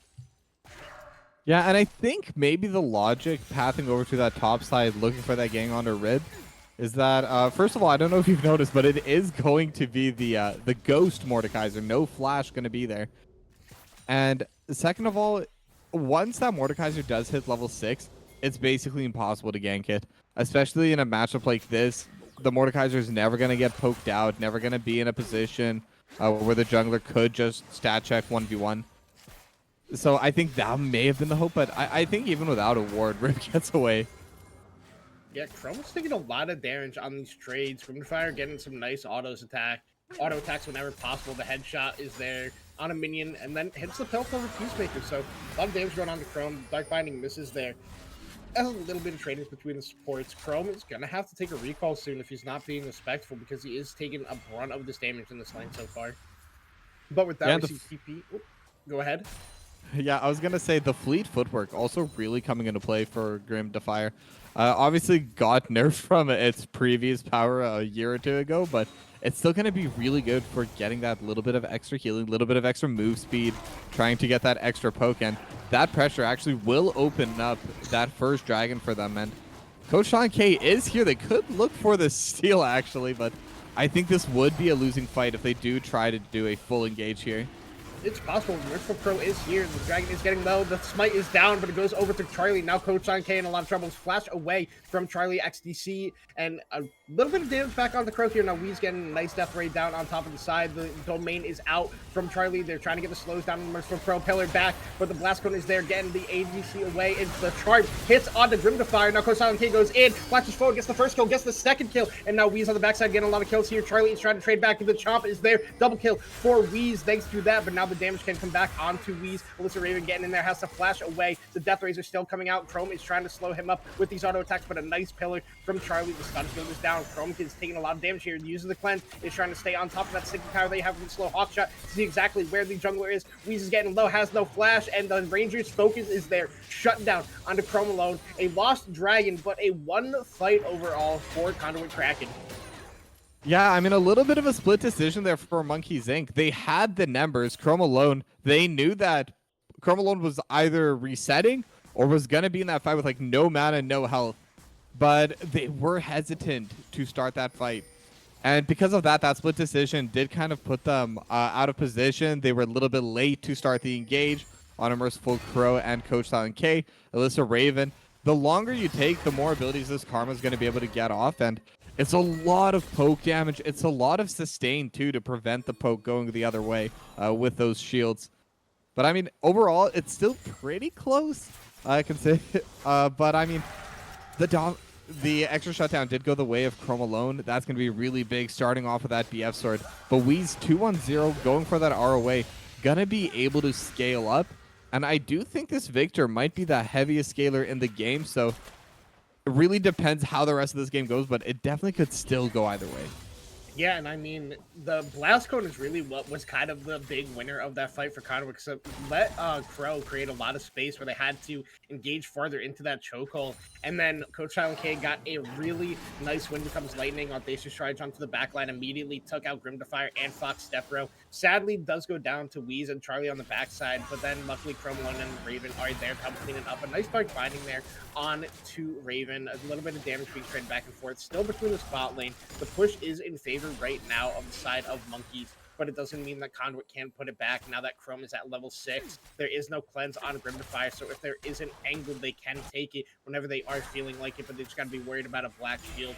But right now, it's just a little bit of CS advantages across the board on both sides. You have Grim Defier a little ahead, and so is Charlie, but Rib is really starting to create a CS lead up in this top lane, up 10 CS right now, and it's kind of expected into Ornn, if we're being honest. You have more wave clear on the side of this Mordekaiser, but as long as your Ornn is getting XP and getting that little bit of gold that he does need, it's effective, and the Enchanted Crystal Arrow is missed there. Dark Binding hits onto a minion. Nice sidestep there by Grim Defier, so nothing coming out in trade of this bot lane, but Chrome does have to be a little bit careful now. Yeah, and I mean, being able to dodge away and then Enchanted Crystal Arrow, cleanse still not up for Grim Defier. That's going to be giving a lot of time and a lot of pressure for this Monkeys Inc. bot lane to be able to push forward. And especially because, I mean, that Enchanted Crystal Arrow costs a lot of mana. Chrome alone, forced to reset after that play, just wouldn't be able to sit there without being in danger for that Dark Binding. And like you said, over in this top lane, Feathers is still farming fine, isn't really missing out too much on the levels, is even able to hold the wave to some extent, as you do see a little bit of trading. And I think that's going to be a pretty big part for the side of Monkeys Inc. As actually Charlie coming in for the gank. Yeah, the Orange Horn is there. Oh, a nice Death Realm out of Rib onto Charlie. Just not letting that happen. Now he's getting the passive going. Rib is trying her best to fight out of this one, but is taking so much damage in return. The Trundle with the Lethal Tempo picked up. The stolen AD from the Chomp is able to pick up that kill, despite a really nice buffer out of Rib on the Death Realm to not get knocked up by the Orange Horn from Feathers, but she still falls down in the end. Yeah, I think Rib with a completed item does beat Charlie. But, I mean, Phage and the Sheen, they're both such huge value items. And Trundle in general is just so good at that 1v1 dueling. Steals a lot of stats as Wheeze is getting ganked as well. Yeah, and now the Foxfire is forward, and Weeds is taking a lot of damage. Besides steps the Charm out of the Ahri. Spirit Rush is on cooldown. Now they're still looking for more as Alyssa Raven walks in, gets that Mantra Inner Fire. Now he gets hit up by a Dark Binding. They're looking on the Fox Stepper here, but enough space is created, and that is just a used ultimate.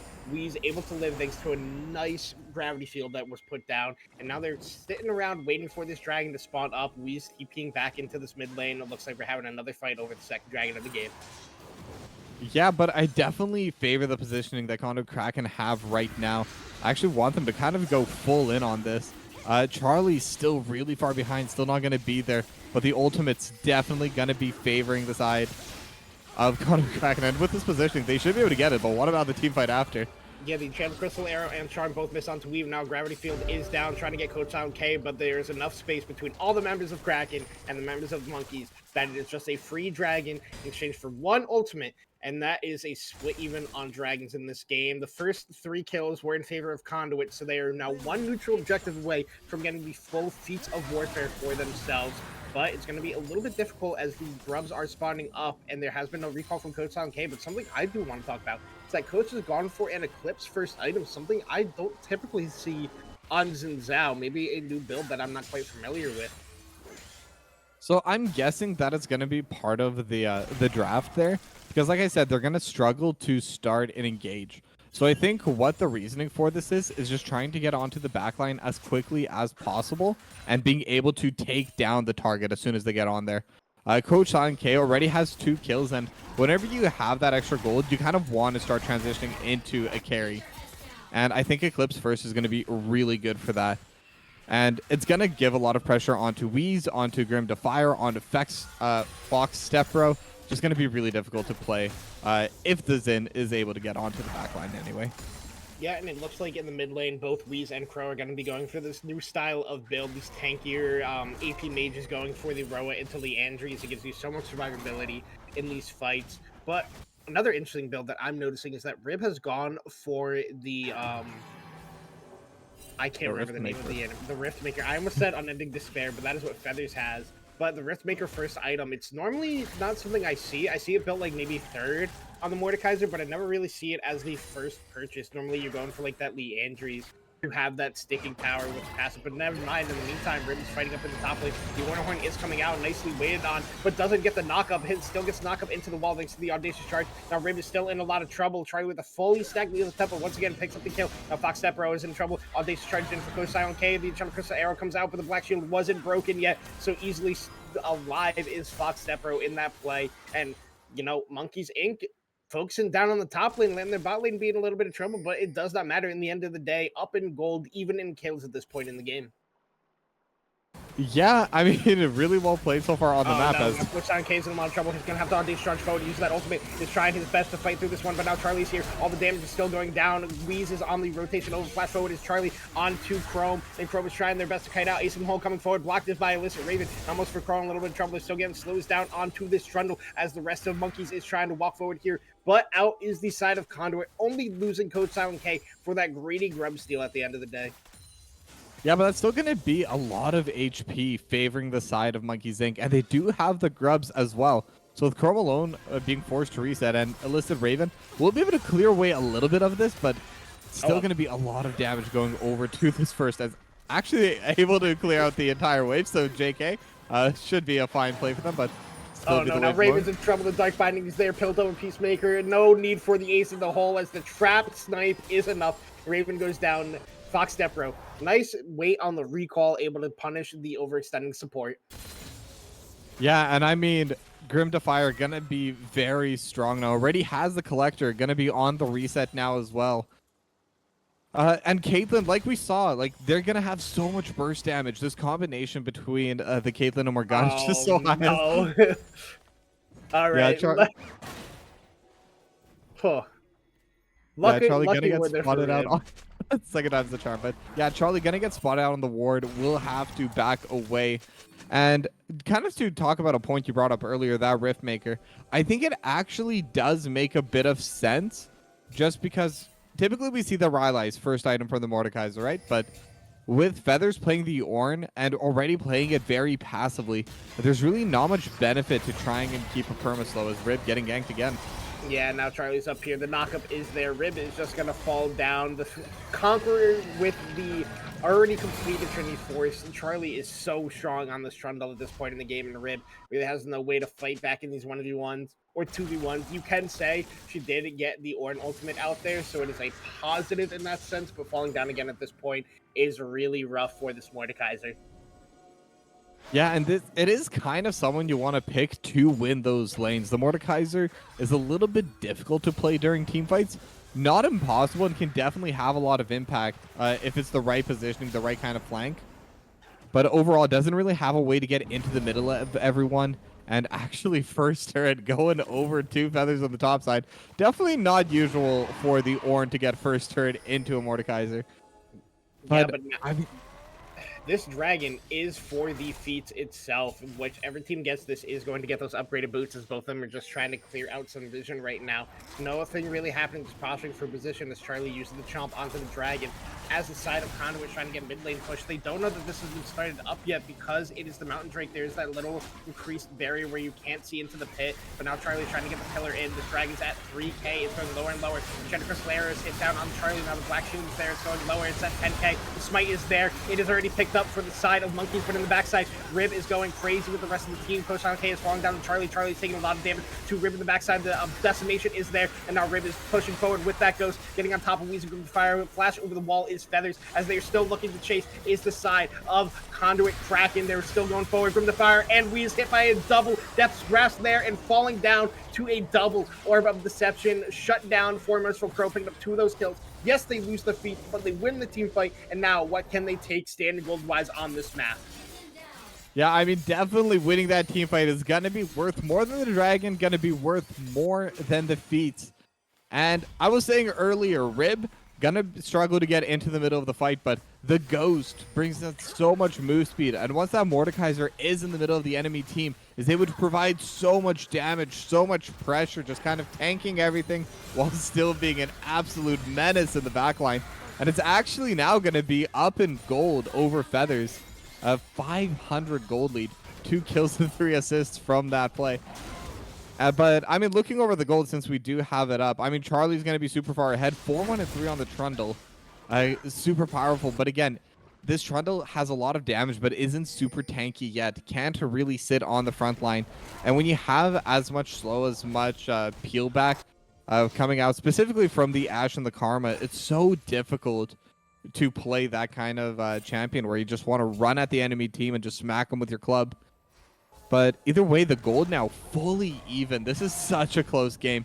Slight favor in terms of the objectives over to Monkeys Inc., but I'm sure they would have preferred to keep their gold lead instead of just getting those feats.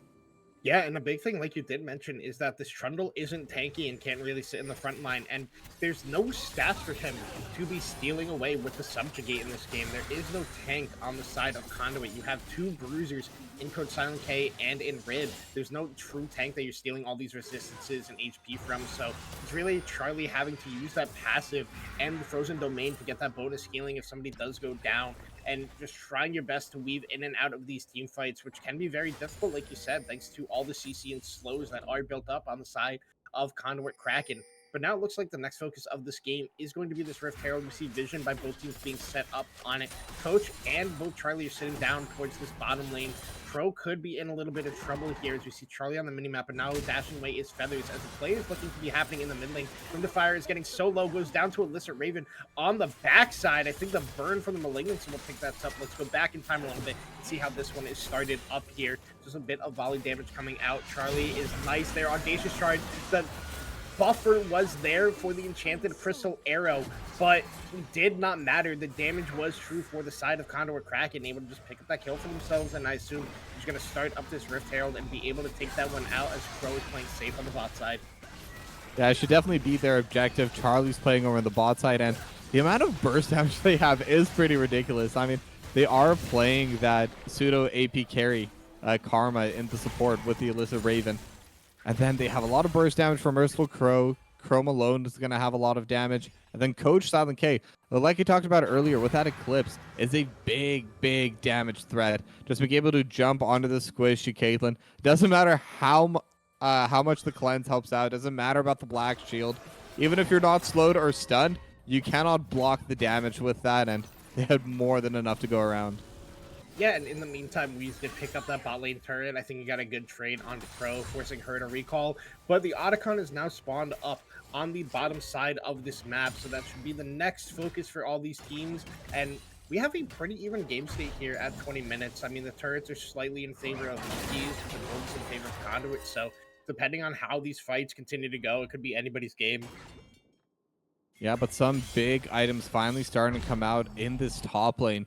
The Thorn Mail has been completed, and most importantly, the level 13 is there, so the ornaments are going to be starting to come out. That's really going to help out a lot for Monkeys Inc. They're going to have those extra, I believe now it's a flat 1,000 gold worth of stats for every ornament, regardless of the item. Just depends where those stats do end up going. And with the Collector, that could definitely help out a lot for Grim Defier, Weeze with the ROA.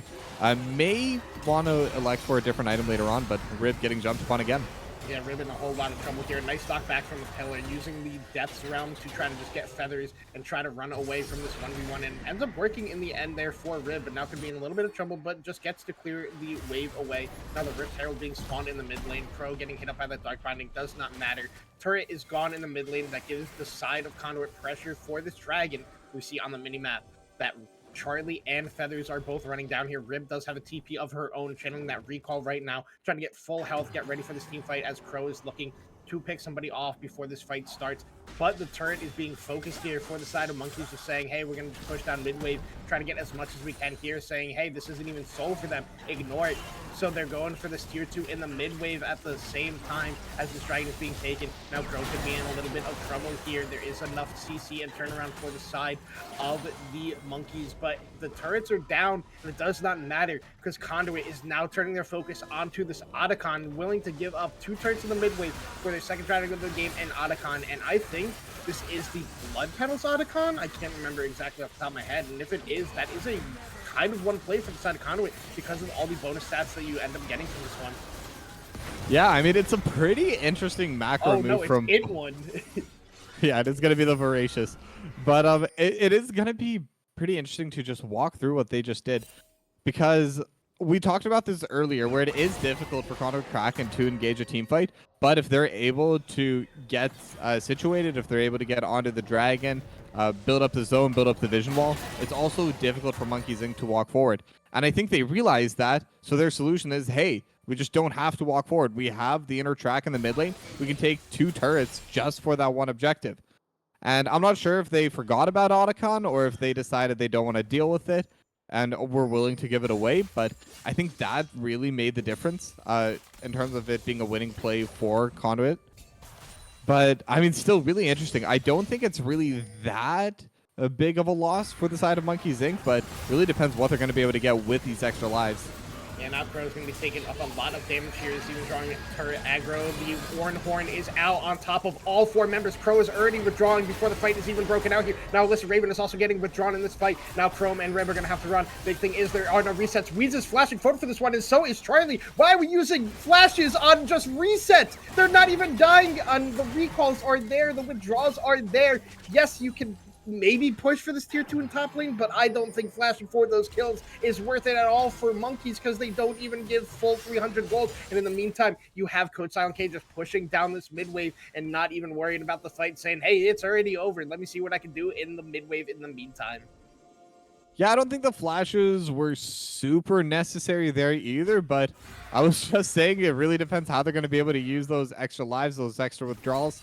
And they didn't use them too well. So I think Monkeys Inc. we can now say safely were the overall winners of that objective exchange. And I mean, it's really showing how much damage they can do. I mean, Feather's able to snipe out Merciful Crow in the end there. They have so much poke from Grim to Fire, from Fox Stepbro, from Wheeze especially, really starting to scale up now. As we do see the second ornament now going to be given over to Charlie's Bork. So, I mean, the stats are going to be super high. And it is interesting because if they are able to just win one big team fight, the amount of damage they can deal to structures is insane. Victor, very good at taking down structures. Trundle pretty much ignores them. And then the Caitlyn has so much range if they do decide to set up a siege or anything like that. I mean, it does show how that winning potential can be there for Monkeys Inc. Yeah, and I mean, that play in the top lane that lost them the 3 Otacon buffs just started with a nice Dark Binding from Fox Stepbro onto Merciful Crow, and then she threw out a Charm that hit Weeze, but drew Tower aggro while she was in the Gravity Field, so just instantly falling down between the Tower aggro and all the extra damage that was coming out from Monkeys. Now, Feathers could be in a little bit of trouble, but being an Orin, you are super safe and super tanky. But also in the meantime, like, Grim the Fire wasn't really even there in that top lane fight. He kind of just threw out an ace in the hole from like 600 miles away and was able to contribute that way. But even then, I think Conduit could have played that better. I think they played it the best they could. It was just a really good start of the fight thanks to Fox Stepbro hitting that clutch of Dark Binding. But now with the way the game state is, their next focus for both these teams will be this 3rd dragon spawning on the bot lane. We can see most of Monkeys is grouped up towards there. Crow pushing in the top wave, has a TP of her own, as does Rib, if they want to be contesting for this one or setting up. So Crow taking that recall, just going to run out of the base to save the TP, and now Rib's in a whole lot of trouble. Is just going to try to fight their way out of this one. TP is already being used here by Crow, but Rib is going down so quickly. Here comes the Forge God. All of the Oran Horn gets the snipe down onto Rib. Now puts on K, and Merciful Crow are in a little bit of trouble. A nice charm there onto Feathers. Is able to peel back for the meantime. But Rib just not respectful, not using that ghost early enough to be able to get out of the fight, ends up falling down there, and now that just should be the prio for this dragon over to Monkeys, but Rib does spawn close enough to the start of this dragon and has a TP of her own. Yeah, I do think it's funny, though, how the Oran Horn so far has gotten more snipes than the ace in the hole from Grim to Fire. Just been absolutely clutch at getting those last hits. First on a Merciful Crow, second time onto Rib. But this is going to be 3rd dragon. But with Baron up on the map, both these two teams can start positioning for it. And the pink wards are already set up for Conduit Kraken. But they're just leaving Charlie alone to take that, and they bring the rest of the roster up to kind of defend into the Baron. And I think that might be enough, but a fight could be breaking out. Nice black shield by Fox Pepper, but it does not matter. Audacious charge already used onto him. He's getting sniped by the Enchanted Crystal Arrow. The Gravity Field is there to try to save him, but the Orb of Deception is there by Merciful Crow. Now Grim Firehouse being in a lot of trouble with another ultimate charge used forward. Now Coach is in a little bit of danger here. Feather's trying to get the charge forward, get the knockups, but it's not there. Pillar is used for not, and it is just a pick up, a snipe away down on the Fox Depro in favor of Conduit Kraken while they're trying to set up vision. Where's monkeys around this Baron and get caught for it? Yeah, it was just the support going down, and Fox Sepro currently 0-4-5, so probably not even worth that much gold. So not the worst thing to lose there. They did still manage to secure themselves that dragon, so they are on soul point now. That next dragon definitely going to be a point of contention for both of these two teams. And they were able to walk in on the side of Monkey's Inc. They were able to clear the vision, and with that, they can get that free reset, get back to normalcy, get back to safety, and reset on the map, because now they don't have to worry about Dragon for the next 2 minutes. There's no more Otacon that was already taken a while ago. And I think if, again, we talked before, Conduit Kraken, if they get set up, they're dangerous. If they can't get set up, they have no real ways of starting a fight. So I think that's exactly what Monkey's Inc. is going to be trying to exploit here.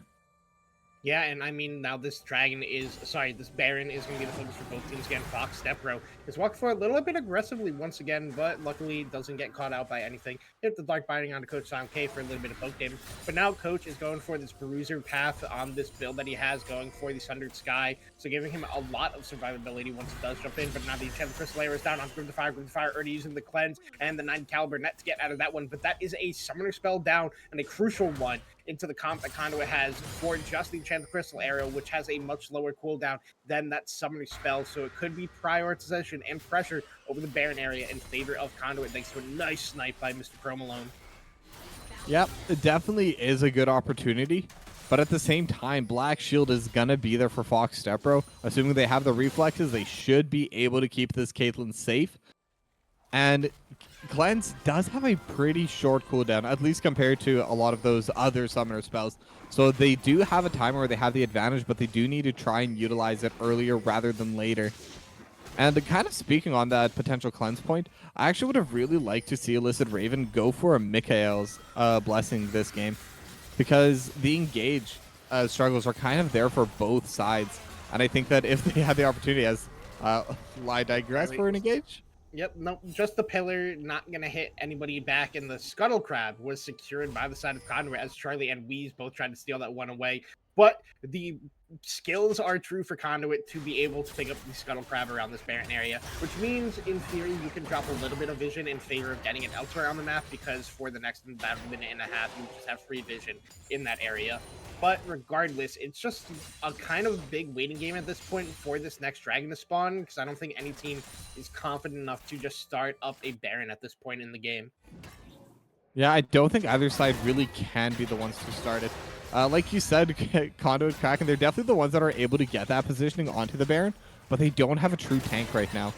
I think if they had that, then they could start threatening it, or at least being having the ability to pull it and then use that to turn for the engage. But without a true tank, it's very difficult, and Mordekaiser would kind of need to be tanking the Baron while also zoning away. Actually, mid lane. Let's go back in time. We see Chrome alone and Illicit Raven looking in the mid lane. The Enchanted Crystal Arrow is there onto Grim the Fire. The Black Shield is not in time, but now Chrome alone is still going forward, looking for this one, getting autos down onto Fox Stepro. Fox Stepro is using the Soul Shackles, gets the kill. Is Chrome alone flash away? Grim the Fire now getting rooted up by the Karma and easily gonna get sniped down here, even with the flash away. 1 for 1, both supports falling down in the mid lane.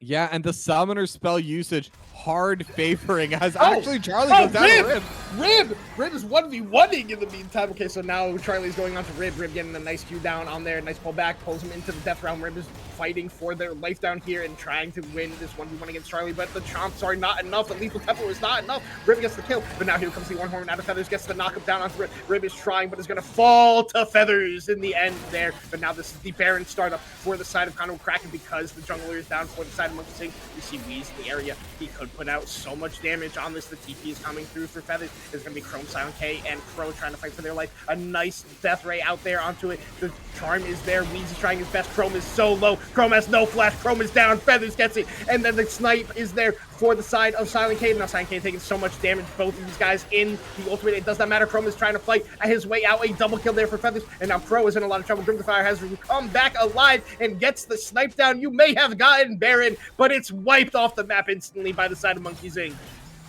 Yeah, and now Dragon's going to be up in 30 seconds. Now, they're going to get the gold from the Baron, but I don't think that's quite as big a deal as the Soul going to Monkeys Inc. The Baron buff is only as strong as you make use of it, and they're not going to be able to get any use out of it, with it being removed almost entirely. And now this Soul is going to mean so much. They already have all of the extra stacks. 3 Mountain Dragons on an Ornn. This is going to be an absolute, not even steel wall. We're going to go straight to Mithril, something that doesn't even exist anymore. Adamantium, Vibrantium, whatever fantasy you like, that is what Feathers is going to be for this game. Yeah, and with the comp that kind of way is drafted, the only person who can really cut through him in an extended fight is Rib on this Ornn. I mean, on this Mordekaiser, but I think Feathers is just strong enough on this Ornn to win that 1v1 against her at this point in the game. So it's going to be really hard for the side of Conduit Kraken to break through the front line that Monkeys has. And we talked about like no true tank on the side of Conduit, which makes it a little bit harder for Charlie to like get all those bonus stats that he wants. But with triple Mountain Dragon, Mountain Soul, you have all the stats that you could imagine for, but now a Dark Binding is there. It hits onto a minion. Rib just taking a little bit of burn damage at the backside from the Tormented Soil. And I mean, Conduit, we've seen how strong their comp can be, but right now they're going to have to wait a little bit and try to find their way back in the game, as Monkeys has the lead in this one, and now Crow could be in so much trouble. She does not know that this Ornn is behind her looking for his opportunity, but a nice control ward keeps her safe here. And now it's just going to be clearing out these waves, waiting for this next objective to spawn, which is going to be this Baron in about 3 minutes if you can't find a pick before that. We saw Chrome try for it, but nothing came from the ECA, and now it's just the waiting game. Yeah, but again, I think the waiting game does benefit Monkeys Inc. I think they have the easier potential to try and get a pick off. I don't expect them to. They are kind of split going between 3 lanes. They're just trying to make sure their waves are constantly forced in. They're going to take advantage of that, being able to take out the jungle buffs and any of the jungle camps from inside the Conduit Kraken, but Wee's getting jumped upon. But nice sidestep, gets away from that charm. Now Crow and Coach Silent K are in a lot of trouble. The Ornn Horn is out. It's hit on Coach Silent K, but it's just an ult for ult trade at the end of the day. But now the pressure on this bot lane inner turret is going to be there for the side of Monkeys, as you see Grim the Fire is walking his way over, trying to get in range to do what Caitlyn does best, and it is take these turrets. Now the Dark Binding is there, but it's not going to hit onto Crow. The bonus speed from the Foxfire is enough to get themselves away. And because they rotated Grim back into this mid lane, this tower is going to stay alive for longer. And it's just going to be on Monkeys to really make a play where they can siege these towers, because the wave clear is strong on the side of Conduit Kraken. So they kind of need Baron or to force a play to make tower taking easier for them, and it's kind of the same thing for Conduit. It's like you're kind of just waiting for this next objective to have a reason to fight, while both teams are just going to be farming up, clearing waves, and hoping for the best. Yeah, and I mean, we kind of saw the issue with the composition as no fights breaking out, but whenever that Ornn Horn does get used, the only method of engagement left on the side of Monkeys Incorporated is going to be that Dark Binding from Fox Step Bro. And I think it makes it really difficult to walk up and hit those towers, as we saw both teams look for the engage there. The Enchanted Crystal Arrow from Chrome alone gonna go a little bit wide, but I mean, again, Monkeys Inc., they are playing it safe. They want to get set up for the objective, and I think both teams do kind of want the Baron buff if they do want to be able to get a push going. I think Monkeys Inc., even with the Dragon Soul, really need that minion buff to really have the time to keep pushing. There's so much wave clear between the Ahri, between the Karma. Even Ashe, to some extent, with that Runaan's Hurricane, can actually clear waves, assuming they can walk up and auto them down. As we are taking a look over at the gold charts, and pretty big difference over in the jungle right now. 2.7k favoring Charlie. That's basically a full item. And then about 1.5 over for Weez. I mean, the gold lead is definitely starting to grow for Monkeys Inc. over at 3k, but once we're this late in the game, it doesn't mean that much. Both these teams do have their core items. They do have their core build. And most importantly, just the difference matters less. Coach Silent K has the wrap around. They're looking onto Weezin. The Audacious charges in. 3 Talon Prong is there. Gets the knock up. Weezin in a lot of trouble. You got to use that Zonius. And then nice gravity well. The TP is there. Feathers is there. Now Rib is in a lot of trouble. Got to have to use the Death Realm. Now Coach Silent K is also in trouble. Trying to kite this one away. The Death Realm is there. He's looking onto Weez is Rib. Rib gets the kill there. Coach Silent K going to flash away. And he's going to live. Now Rib, she's going to end up falling in the end. But they trade 1 for 1 with the TP. And she have the Crystal Arrow. 3 points to the side of Chrome Alone as it goes right through the uprights. As the side of Conduit is pushing in the mid lane. As Monkeys is looking up to start this Baron. It's going to be a fight over this one. Feathers is recalling. He has no TP. Mid lane turret falls to the side of Conduit. They are still pushing Chrome and Crow. They are not rotating up to this Baron. Charlie is just shredding through this. Not the Fire is looking to get some poke onto the side of Coach Silent K. They're going to let this Baron fall as they're just pushing down mid lane. They might be looking for the end, but the recall is going to be there. Now Feathers is there to clear the waves. Feathers is so tanky. He's dealing more damage back to Chrome Alone. The Chrome Alone is dealing to him. Chrome is going to have to kite this one out. Feathers is just alive, looking to go forward. He gets hit by the charm. On the backside is Charlie getting back onto Crow, and now Coach Silent K is trying his best. Oscar Crow is also there. Coach Silent K is getting destroyed. Right away is Chrome Alone. Flash from Silent K and Illicit Raven, and now Crow are on the run. Grim the Fire able to pick up Chrome Alone on the backside of there, and now Elder Dragon is up. This is going to be the Elder Aaron combo play for the side of Monkeys. A small macro decision ends up costing Conduit so much in this game, and it could cost them the game entirely at this point. Yeah, and I mean, Monkeys think they don't even have to go for the Elder. They can just split up this fight. Look at that headshot. My God. Oh my God, that might be that was it. Disgusting. I think that's game. That was so gross. That is the Caitlyn mechanics of all Caitlyn mechanics we just saw there. That is exactly what you do if somebody gets 1 CC on them. Grim the Fire plays now perfectly. Now it's going to be on Raven and Rib to try to clear out this wave. The Elder is there now. So much more damage. Look at how much health Rib loses in a matter of seconds. It is going to be so hard for the side of Conduit to stay in this game. Coach Silent K is spawned. Chrome Alone is spawned. Alyssa Raven is also taking so much burn. They're going to try to clear out the waves to the best of their abilities. While Grim to Fire is looking for potency. Coach Silent K trying to look for something. Channel Pistolaire hits on the Feathers, cleansed by Grim to Fire. And now the Orange Horn is out. It's going to go on to 4 members. Now Raven is trying to get the 1v1 going. Is CC'd up. Raven is trying her best. Now Coach Silent K is on the backside onto Weez. Feathers is getting CC'd up. But in the meantime, Charlie is just destroying the Nexus. Monkeys Inc. take game number 1. Yeah, and I mean, whoops, as I am off to the side here. That was a really close game up until the moment it wasn't. Monkeys were just able to take the lead. They were able to take that Baron call. I think that's really what did it for them. They knew they had the inside track. They managed to get a 1-for-1 in the top side. Weez did go down, but they traded for Rib. But most importantly, they got the HP off of Coach Silent K. So Coach Silent K could no longer contest onto the Baron. And they were able to just absolutely shred it. Trundle is so good at taking down that objective. And then they were just able to turn into another kill, and then another, and then another. And just a 1-by-1, they got the lead, they got the Elder, and from that, it was just a clean win. Yeah, I mean, like you said, I think it was just that Baron call. I think Conduit choosing to push down the mid lane instead of walking up to contest at that point is what cost them the game. I think if they went up in that 4v3 scenario, knowing that Feathers had no TP and had recalled, they could have just turned that fight around, probably gotten the Baron for themselves and won the game. But Monkeys with the stronger macro call at the end of the game, and then Grim to Fire with the snipe onto Merciful Crow thanks to a Dark Binding by Fox Stepper, which is absolutely disgusting and kind of what won them the game. But I think for this game number 1, I think if I had to give anybody MVP, I think it'd be Feathers up in this top lane personally. I agree. Anyone? I mean, Feathers had a lot of snipes. I think we could definitely say Feathers at the very least was the flashiest. But I mean, Ornn duty is one of those things that commonly gets ignored because I mean, you're just Ornn. Your job is to just not die. Give us the stats later on, then just be a wall. But Feathers managed to get a lot of good engages, a lot of good teamfight starts, a lot of snipes again with that Ornn horn. And then made sure that the right items were the ones that got the ornament, made sure that the team was able to stay alive and deal that damage that they needed to deal. And early on in the game, Feathers and Charlie, they worked together. They got a solid lead up there. They got Charlie super far ahead. And no, I think I'll agree with you. I'll definitely give it to Feathers. Yeah, I mean, good for Feathers, man. He played his heart out. Really, really strong Ornn game and just one of the champions he's comfortable on, and teams think they can beat it, and he just shows them that they can't. But regardless of that, we are going to head to a quick break here as we get ready for a game number 2 draft.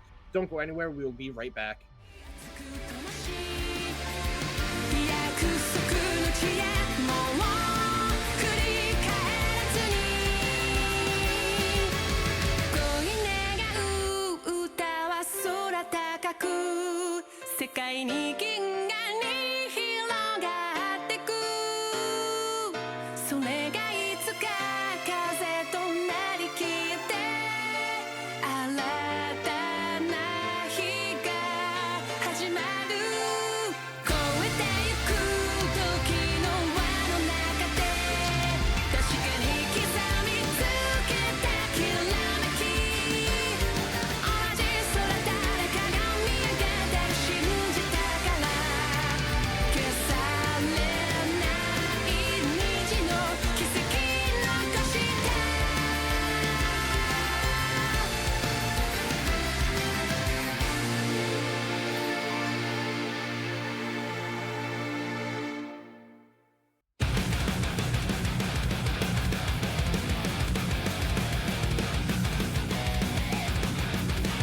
and welcome back for game number 2 between Conduit, Kraken, and Monkeys Inc. Conduit, Kraken going to be taking on the blue side this time, Monkeys Inc. on the red side, as we are hot into pick in bans here. Same 4 bans across both sides in this game number 2 here. Yeah, I mean, I think that's pretty expected. These are all champions that are just, neither side really wants the other team to be able to play it. Monkeys Inc., they don't want to deal with any of that. Oh, the Cinder is actually pretty different, so that's a new one. But other than that, it is the same bans so far. But I mean, it's going to be interesting to see just how these two teams do continue playing on here. And with the Fearless bans, it is going to change the draft quite a bit. And what I am curious about is, with the Caitlyn gone, with the Jinx gone, what are they going to play on the side of Monkeys Inc.? Yeah, and I mean, the Aurora was up this time for Merciful Crow, so she's just going to lock that one away. Champs, I think that you could pick bot lane for Grimfire here is like maybe you could pick Sivir or like some other champions that have really strong push powers. Like Ezreal can have really strong push in certain lanes. But other than like Caitlyn, there's no like super lane dominant AD carry that you think of that can do the same style. But they're just going to go with a really strong mid-jungle duo is the side of Monkeys Inc. Going for that Volibear, going for that Orianna can be really difficult to play in if they are layering everything on top of each other correctly. But you have the outplay potential with Aurora getting to bounce around that ultimate, so will definitely be interesting to see how that 2v2 or that 1v1 goes in the lane. But now Coach Silent K, the Driven is up. That was banned away in the second phase of game number 2. Not going to get the Amumu. I mean, the Maokai is up, something he's played before, but it looks like it's just going to end up being that Driven hover here and potential lock away. But oh, and then just immediately a misfortune. I was not expecting an immediate slam of the AD carry like that one, but kind of Kraken going with the misfortune power in this game number 2 here. Yeah, I really like the misfortune pick, and I really like the Jarvan pick. Honestly, I really like the draft so far from Conduit. And I think specifically because, I mean, the Cataclysm bullet time combination, it's so powerful. And Orianna's not really a mobile mid laner. Mid laners in general are a little bit tankier now, especially because of this new patch, but bullet time just deals so much damage. Until that Zhonya's comes out, it's basically just going to be 100% lethal. But Monkeys Inc., they do come out with the Ezreal. I think that is a pretty solid answer during team fights, but laning on that Ezreal is going to be so difficult. MF, especially once that Bloodthirster comes out, there's just really not much counterplay available for the Ezreal. Yeah, and I mean, I was talking about, like, I don't think there's any lane dominant ADCs left, completely forgetting that Misfortune does exist. Maybe, like, kind of the definition of lane domination when it comes to AD carries. But we're looking here in second phase bans. Conduit looking to ban away champs from Feather's Pool, banning away that Urgot. Could look for a second ban up there. I would expect them to ban Braum just because of how strong it is into the Misfortune and also can be really strong in the Dragon itself.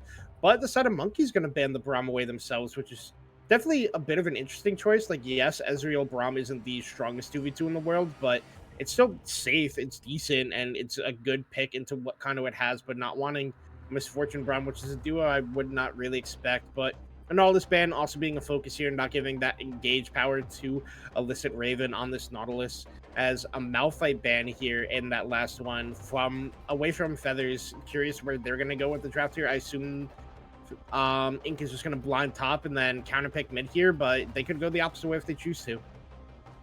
I would suspect they are going to go something like that in the top lane. I mean, there's still quite a few tanks available. I believe Feathers does play the Mundo. That is available and does decently into really everyone on this side of Conduit Kraken, able to just completely run through everyone, but it's actually going to be the Swain. So that's support for Fox Step, bro. Yeah. It's also a takeaway from Rib. She has been playing it up in the top lane a lot recently.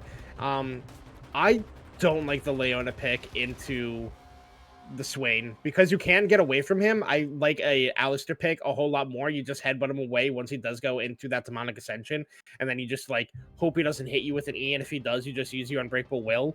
But if you're Leona and you're going in on the Swain, you are just free healing for this champion if they are like at all even or ahead. But I guess you just pick it for the combo of the Misfortune Leona, and it pairs up with the J4 and Aurora well, but I think the Swain pick is kind of really strong for the side of Monkeys in this draft so far. I think it really depends.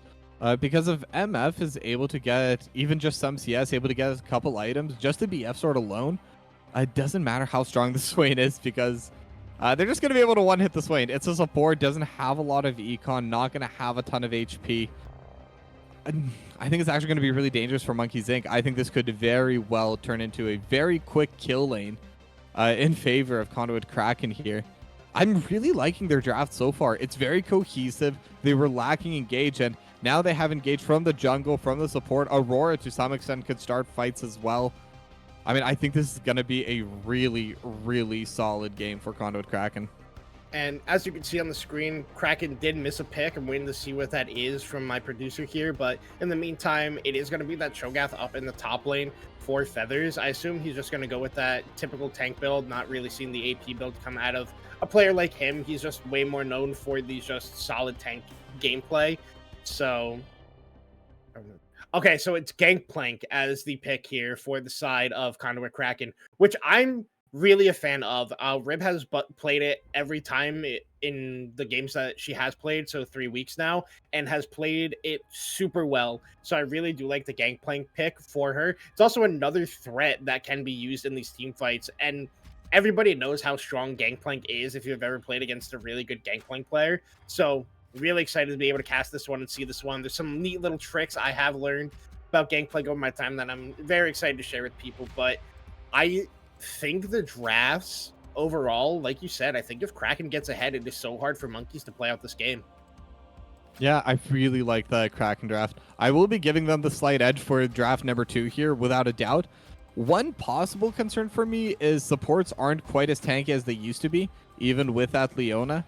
And Jarvan's not really going to be a true frontline, and Gangplank definitely is not going to be a true frontline. But at the same time, Monkeys Inc., they're lacking a bit of engage this time around. It's going to be so hard to get onto this Conduit Kraken backline. And because it's so safe, the GP, the MF, the Aurora, they're just going to be able to deal so much damage. I mean, I think it is doable, but I definitely have to give the advantage over to Conduit Kraken. Yeah, like I was going to say, who needs frontline when you can just instantly delete members on the other team with the draft that Conduit Kraken has picked here? I mean, the only thing like that Conduit has to be super careful of, it specifically like Chrome, is when to use that bullet time, because there's so many easy ways for it to be canceled this game.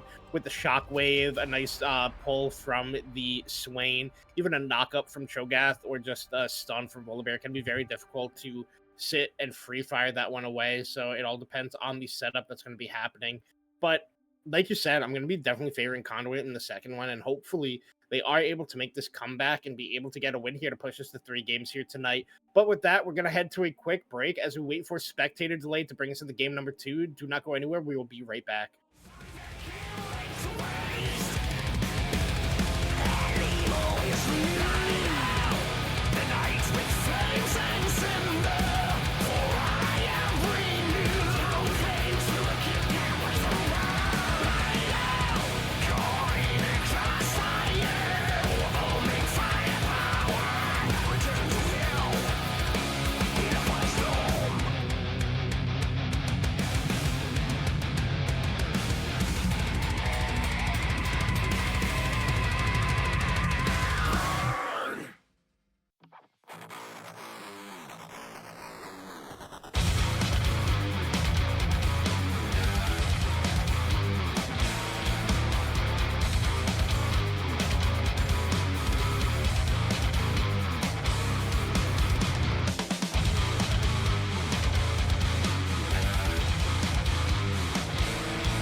涙よ星に瞬きを伝えて守るものがあるからきっと強くなれる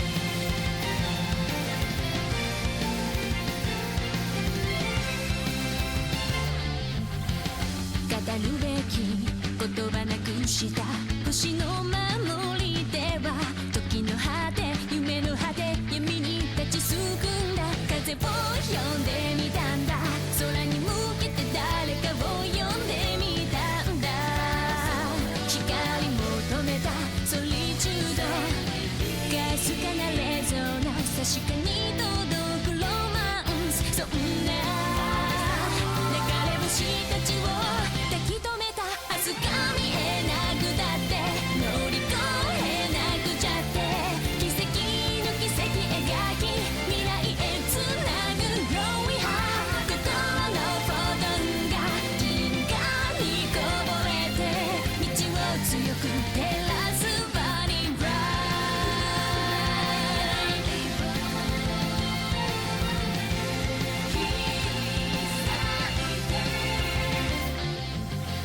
それぞれの思い秘めた星の守り手は空からの呼ぶ声に導かれた重ねる手と手には言葉なんかより伝わることがある熱い心通じ合った確かなレゾナンス見つけるのはエッセンス目指した意識の先がディスティネーション答えが見えなくてくじけそうになって支え合い誓い合う絆でつなぐシャイニースマイル心のフォトンが銀河に溢れて道を開く鍵は My Starlight Heart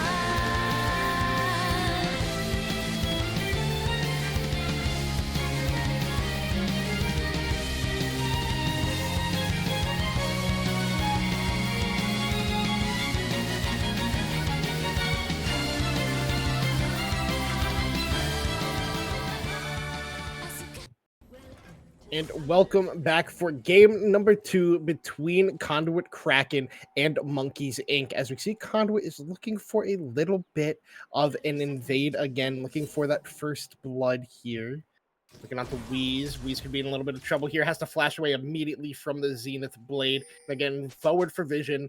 But in the meantime, while no action is happening, a quick shout out to ProGomps, our sponsor and a game changer app for the League community. This isn't just like the other tools. It's your personal draft coach, perfect for both teams and solo players. In fact, you can pair it with any other app you use. With ProGomps, you will receive real-time drafting advice with tailored champion picks and ban recommendations. It stands out with features such as the ability to generate champion pools in seconds that you can share with your friends, a post-draft guide to attack the game. You can create comps based on your preferences. Coaches and analysts can even create their personalized tier list. Think of it as having a virtual drafting coach and strategy toolkit all in one. The app has already over 280,000 downloads and thousands of daily users like you. ProComps is user-friendly and totally free. It's a no-brainer to at least give it a go. Download ProComps now and you'll experience a whole new level of drafting power in your league games. Go to procomps.gg, download it from Overwolf, or click the link in our bio. Yeah, looking over this match over the bot lane as we do already have the pullback from Fox Step Bro on a Chrome alone. I want to talk a little bit about the runes from the side of Conduit Kraken. They have First Strike onto both Rib and Chrome alone. Now, if Chrome Alone's able to maintain that First Strike, especially in the early game, could definitely get a decent amount of value. But with both Swain and Ezreal, they can kind of cancel that pretty easily. Though I suspect that Rib especially will get very good value from that First Strike here in the top lane. Now the Rupture coming out, but nothing coming out of that one. Merciful Crow is just also getting a little bit of trade down in the mid lane and getting traded back onto. Wee's doing a really good job of dodging out on these abilities. And Chrome alone is also super low in this mid lane. Sorry, bot lane. Why did I say mid lane? Yeah.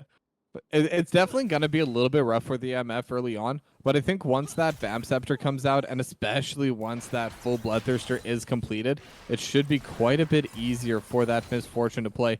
I am still a little bit iffy on that first strike, though. I think that press the attack could have been better for Chrome Alone. I think maybe Conquer. I think really anything coming from the yellow tree would have been would have a little bit more impact than that first strike.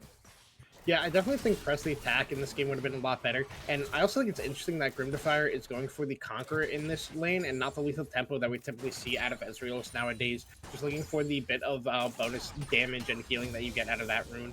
But it's working out so far so good in the spot lane, getting a lot of good trades onto Chrome through these minions. But you know, the CS is really even. Nothing really accruing for that one. Chrome just having to use the early pot to be able to stay in this lane. But overall, just lanes farming away. Scuttle Crab's being started up. As you see, since the push is there for the bot lane of the side of Monkeys, they're just getting an early ward on this bot lane Scuttle Crab. And Coach Town came up to the top one, not knowing that Charlie's there, and is about to get double Scuttle in this game. So it's going to be really rough for this J4. Yeah, a little bit of an advantage for Monkeys Inc. I mean, one Scuttle, definitely not the biggest deal, but it can definitely add up. It's definitely going to make that first reset a bit worse for Coach Silent K. As Chrome Alone starting at low. Oh, and an E forward from Grimdifier is going to force the flash away from Chrome Alone. Now both Grim and Fox Stepper are low, but Chrome Alone even lower, going to have to recall in this one as we see Charlie is down here on the bot lane, but a nice ward is able to stop the, not be able to get a gank off, but now Alyssa Raven in trouble of getting dove. But Chrome Alone also got the recall off, dodged out of the Vision of Empire from Fox Stepbro, but Charlie can take this recall, so no dive happening down here in the bot lane, and Chrome able to just stay alive with the use of that flash. Yeah, but Chrome Alone has been farming well, at least. Even missing that wave. Still only down 1 CS, but that XP is definitely going to be hurting for Chrome Alone. Oh, they're but in Fox Stepbro. The Ignite's there. Fox Stepbro flashes away. First blood onto Alyssa Raven. Now Grimfire in a lot of trouble. Has to eat away. Gets stunned up. The barrier is out. Chrome is trying to get in range. Trying to shred his way down there, but taking damage. And in living is Grimfire, only using the barrier in first blood over to Alyssa Raven on a bit of disrespect out of the bot lane of Monkeys Inc. Yeah, definitely didn't need to stay once they got that push into the tower. They were pretty low, didn't have a lot of mana either. But it's only a kill going over to the Leona, over to Alyssa Raven, so not going to mean the most. And Chrome Alone wasn't able to get onto Grimdifier either. I think if they were able to take that Ezreal, that would have given them so much pressure, so much value over in the bot lane. Could have even been an early dragon. But as it stands, it's still going to be the first blood going over. But actually, the gold lead's starting to really grow, and I'm wondering how much of that is just going to be from that gangplank over in the top side with first strike and that parlay. Not as much as I thought, actually. Only 250. It is mostly actually in that 80 carry roll. 300 gold up for Chrome Alone right now. So first strike definitely paying at least some dividends there. Yeah, let's also just remember that Rib has first strike, parlay, and is also sitting on a coal in her inventory. So much free gold is going to be coming in this game for the side of Conduit Kraken. I mean, it just depends on how you use the gold. So really want to see this go in, but never mind. Coach Silent K was trying to steal away the dragon, went EQ in. He's going to flash over the pit as Charlie able to smite that one away. Coach not even getting to use the smite in retaliation. So first dragon picked up by the side of Monkeys Inc. and gets a flash out of it for free, basically. Yeah, and on Volibear, not really going to care too much. We'll have that shield from the E when hitting those jungle creeps. We'll be able to get back that health. So pretty big win so far. And I mean, Jarvan definitely needs to play a bit more aggro, definitely needs to push the tempo a little bit to have as much impact. The Volibear is going to have the much faster clear speed, going to have the much faster clear over onto those objectives as well, like we saw with the Dragon.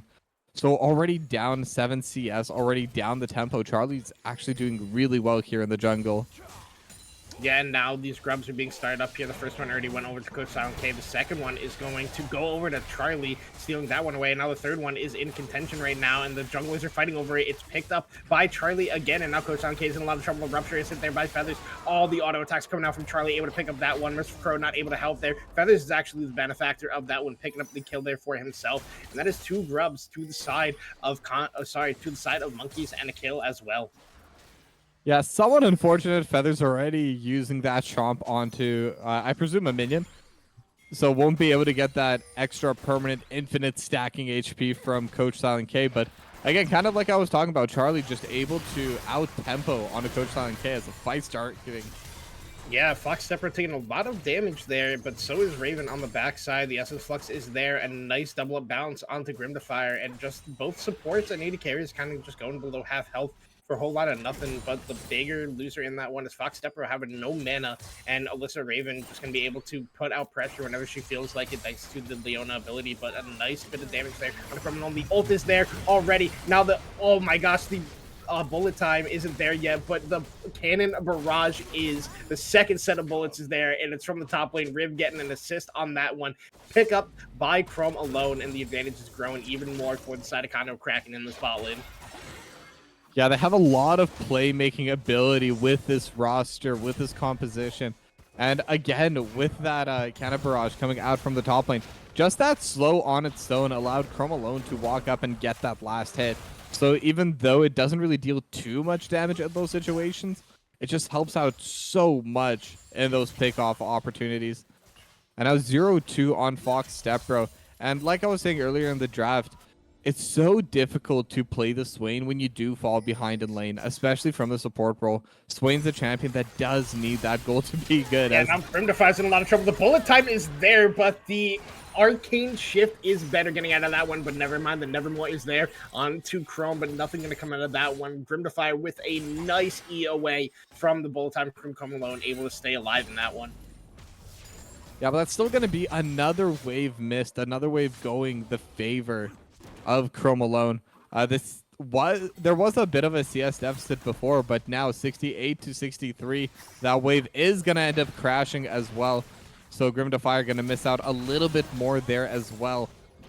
And I mean, like we said earlier, this MF is going to get so strong once that snowball does come through, and it's definitely on its way there. Oh my god, Fox Stepper is losing half his health from an auto and double up. But now the recall is going to be canceled there by an Essence Flux. Or not, sorry, Mystic Shot there from Grim Defier, forcing Chrome to walk further back and get the recall. Mr. Raven was sitting on a ward, but able to still get that channeled recall away. And now in the mid lane, Merciful Crow is getting a nice trade there onto Wheeze. Bit of that normal Aurora trading pattern that we see with the Electrocute, just doing about a quarter HP with 2 sets of spells there. And overall, Conduit Kraken off to a pretty strong start in this early game. They're up about 500 gold, probably mostly because of the first strikes and the extra kill that they did pick up. It's actually only 300 gold. I'm curious where all the gold is coming from the side of Monkeys in this game. I guess it's just the neutral objectives that they did end up picking up. Yeah, you can see about a 400 gold lead for the side of Charlie in this one. And overall, it's just mostly Rib in this top lane with 400 gold lead, and that gold lead is about 200 in the bot lane, really creating the gap here for the side of Conduit in this game. Yeah, there definitely is a slight lead there for Conduit Kraken, but it's so spread out that it's actually kind of interesting. Rib definitely has a massive gold lead over on the top side. 26 charges left on the cull as well, so there will be a cash out soon. But Charlie is up over 20 CS as things are, and is already invading onto the jungle as well now. It looks like there's going to be that vertical trade of objective. The dragon is going to get started on spawn, the Conduit Kraken.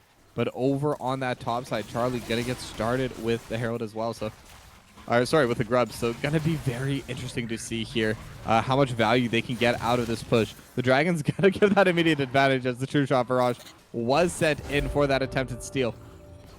But the Dragon's gonna give immediate value. The Grubs, it will take time before it actually gives any meaningful advantage. But for them, I don't know. I think it'd be more difficult with the Grubs. There's a Solar Flare, but a nice Essence Flux away. But Flash also having to be used. The Cannon Barrage is over top with the bullet time. Coach Silent K picks up that kill. But in the mid lane at the same time, Wheeze picks up a solo kill onto Merciful Crow. No Flash is used in the mid lane. Let's see what ends up happening here as we jump back in time. Crow is looking for the recall. Wheeze is walking forward. Command attack is coming out. Command Shockwave in the dissonance. Then just the auto attack barrage's second command attack is what does it in the end. And not respectful as Crow gets shut down in the mid lane by the Orianna.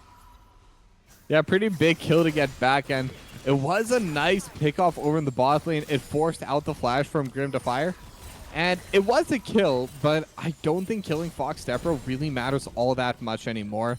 Already 0-3 on that Swain, kind of diminishing returns after a little while. But that's still going to be an assist going over to Rib. That's still going to be a decent kill going over for Conduit Kraken. But they already got the Dragon. They weren't really able to get anything else off of that kill. I think that solo kill in the mid lane for Weez is definitely going to be more impactful. Orianna obviously going to be able to scale really well and actually finishes up that Ludens. Yeah, and I mean, they... Finish your thought, Toki. My bad there. Yeah, no, and I was gonna say, because I think the main thing where these two teams are really gonna split apart is once that first big team fight comes through. Now the Wombo combo definitely does favor Conduit Kraken, but if the main tool, if that Orianna does have the damage and the shockwave, that's where I think they could try and make their own case for their draft. Yeah, and like you said, they got the kill on the Fox Stepper. They did try to get Grim to fire, but Ezreal is such a slippery champion with that Arcane Shift and the Flash able to just get away from all the damage that was coming out. So they just got what they could, which ended up being Fox Stepper. Like you said, not the ideal target in that situation, but a kill is a kill at the end of the day. You're getting more gold onto your bot lane that is super strong. Rib getting another assist in that play, but now the Rupture is there up onto Rib to the top side. Rib trying to kite this one out, going to just end up flashing away, not wanting to risk anything. Even though you did have the remove Scurvy from the side of this Gangplank, not wanting to risk it. So just using the Summoner spell in defensive fashion. Now, Coach K going to get chunked out here, sitting on a ward, not able to go back on Weez as his blue buff is being counter-jungled away here. Not able to get it in tandem, but now Chrome alone is walking forward. They're looking on the Fox Step row, just far enough away. EQ forward, not having anything in that situation, as they are just trying to get the best and get this blue buff, but the side of Monkeys Inc. not letting them get the one of their own. Yeah, and I really like that Monkeys Inc. came back to defend that jungle. I mean, look at that CS lead. 42 CS lead for Charlie right now in the jungle. And that's because while Monkeys Inc. was defending Charlie's blue buff, Charlie was invading Coach Silent's blue buff, was able to take down that entire top side. And on the jungle, there is a set amount of resources for both players that both players can get. There is no blue minions or red minions. And because of that, for every steal that Charlie gets, that's going to be a camp that Coach Silent cannot get. Now, is going to be walking up for that blue buff and is on vision, but it doesn't look like Charlie wants to contest it. So it will be at least something stolen back, but still massive gold lead starting to brew there. Yeah, Coach Silent K trying to get there on the Grim to Fire, but now Charlie is turning it onto Coach Silent K. Coach Silent K getting a lot of damage down. Missing shots are hitting into the backside. Raven with a nice stun there. Able to get that one out both time over top, doing a lot of damage onto everybody on the side of the Monkeys Inc. A Stormbringer away is Charlie as he is ignited now. Illicit Raven in a lot of trouble, has to flash away. Death Grab is there. It's on to Illicit Raven. Fox Step Row is in this Demonic Ascension, trying to get so much damage out. Solar Flare is there. They're looking for the Between Worlds is in for a Merciful Crow. They're trying to pick up this kill on the Fox Step Row. Flashing away is Crow. Fox Step Row is still alive in this situation. As going down, flashing away is Chrome alone, but he's into the Stormbringer that is on this Charlie Volibear, and they are able to pick up 2 kills onto Weez in exchange for just the 1 kill onto the side of Fox Step Row. Overall, a win for Monkeys. Now Crow is in a lot of pressure here. Going to try to be clearing out this wave. The damage is still strong. There is no shockwave, though, for the side of the Monkeys, so it's just going to be able to clear the wave and able to take a recall here. But overall, net positive for the Monkeys Inc.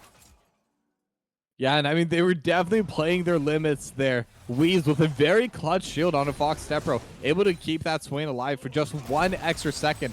And that also allowed Charlie to take a little bit less damage and survive at around 100 HP, probably even less, to end up that fight. And I was saying before, they needed Weez to get ahead. They needed that Weez to really be able to deal that damage with that Shockwave. 3-0 on this Orianna, going to be so powerful in these team fights. And the Herald is up, and the gold lead is actually back in favor for Monkeys Inc. They weren't super far behind, but this will be their first main lead. And now they have shown they can fight in these team fights, and there might be another one brewing here over for these next set of objectives. Yeah, I thought a big factor in that team fight is that Rib didn't get the cannon barrage down in that bot lane, able to get onto anybody. But in the meantime, as the Rift Herald is started up for the side of Conduit, they are also trying their best to deny this. But now Crumlon is in so much trouble. No flash, no cleanse, just easily picked up. Weez picking up their 4th kill of the game as the Cloud Dragon is started up here for the side of Monkeys Inc. They're going to be able to pick this one up, but we see in the meantime, things are coming down in the mid lane. Coach Silent K probably popping out Rift Herald right now as they're looking to force this one down, trying to get the feats for themselves, picking up this mid turret point before that, but it does not matter. Dragon is down. That is the 3 neutral objectives have already been picked up for the side of Monkeys Inc. We're able to take a lot of damage up here in the top lane, but able to just clear out the wave, and we see that Feather is having a great time up in the top lane, just pressuring this turret, and the grub advantage really helping him in that 1v1, able to just get that turret super low, but now the command shockwave is there. Merciful Crow in so much trouble, trying to dance around in this between worlds. Visions of Empire is there, but not in range, and out is Merciful Crow, just getting the ultimate and getting away on that one. Now Rib is going for it. Cannon Barrage is in there, looking to get these barrels down. First turret is already picked up by the side of Feathers. Feathers flashing away, trying to get the rupture onto Rib, but it does not matter. Shut down is the Cho'Gath. Rib getting the 1v1 in exchange for the turret going over to the side of Monkeys. I don't know if Feathers needed to trade their life over for that first turret. Every single turret is low on the side of Conduit Kraken, and as long as they're there to defend their mid lane, I think they would eventually get those feats. And giving a shutdown over to Gangplank definitely will be a little bit rough, but either way, it does guarantee the feats in favor of Monkeys Inc. It will give them those permanent stats. And I mean, right now, Feathers is still doing fine. 1-1-0 over on this Cho'Gath, gnarly behind in CS, and it can be a difficult matchup into that Gangplank. That passive is just so powerful on Rib. But again, this game is just so neck and neck. It's so tight. Both teams super, super close overall. But right now, it's really going to be up to Wheeze to try and push the advantage that they've built for themselves on this Orianna. Yeah, and I mean, Rib is in a lot of trouble now. The Sky Splitter is coming down, and a lot of damage from the powdered keg chain is there. Now, Rib is still in a lot of trouble, having to flash away. Smite is there from Charlie to get the slows down. Rib is still running for her life, trying to get to her team. Feathers is still looking. The Rupture is there. It hits on the Rib, but it does not matter. Rib has created so much space with that flash, able to just get away. Charlie and Feathers not wanting to step too far forward. And before that fight broke out, I wanted to say, even with Wheeze being 4-0 on this Orianna and Crow only being 0-1, we saw in that mid lane, Crow with one rotation of spells between the twofold Hex and the E, also just doing the Electrocute proc, just doing about half of Weeza's health bar with one spell rotation. But now, as I keep yapping, the mid lane is in trouble. They're trying to siege onto this one, and it does not matter. The wave clear is already there for Monkeys Inc.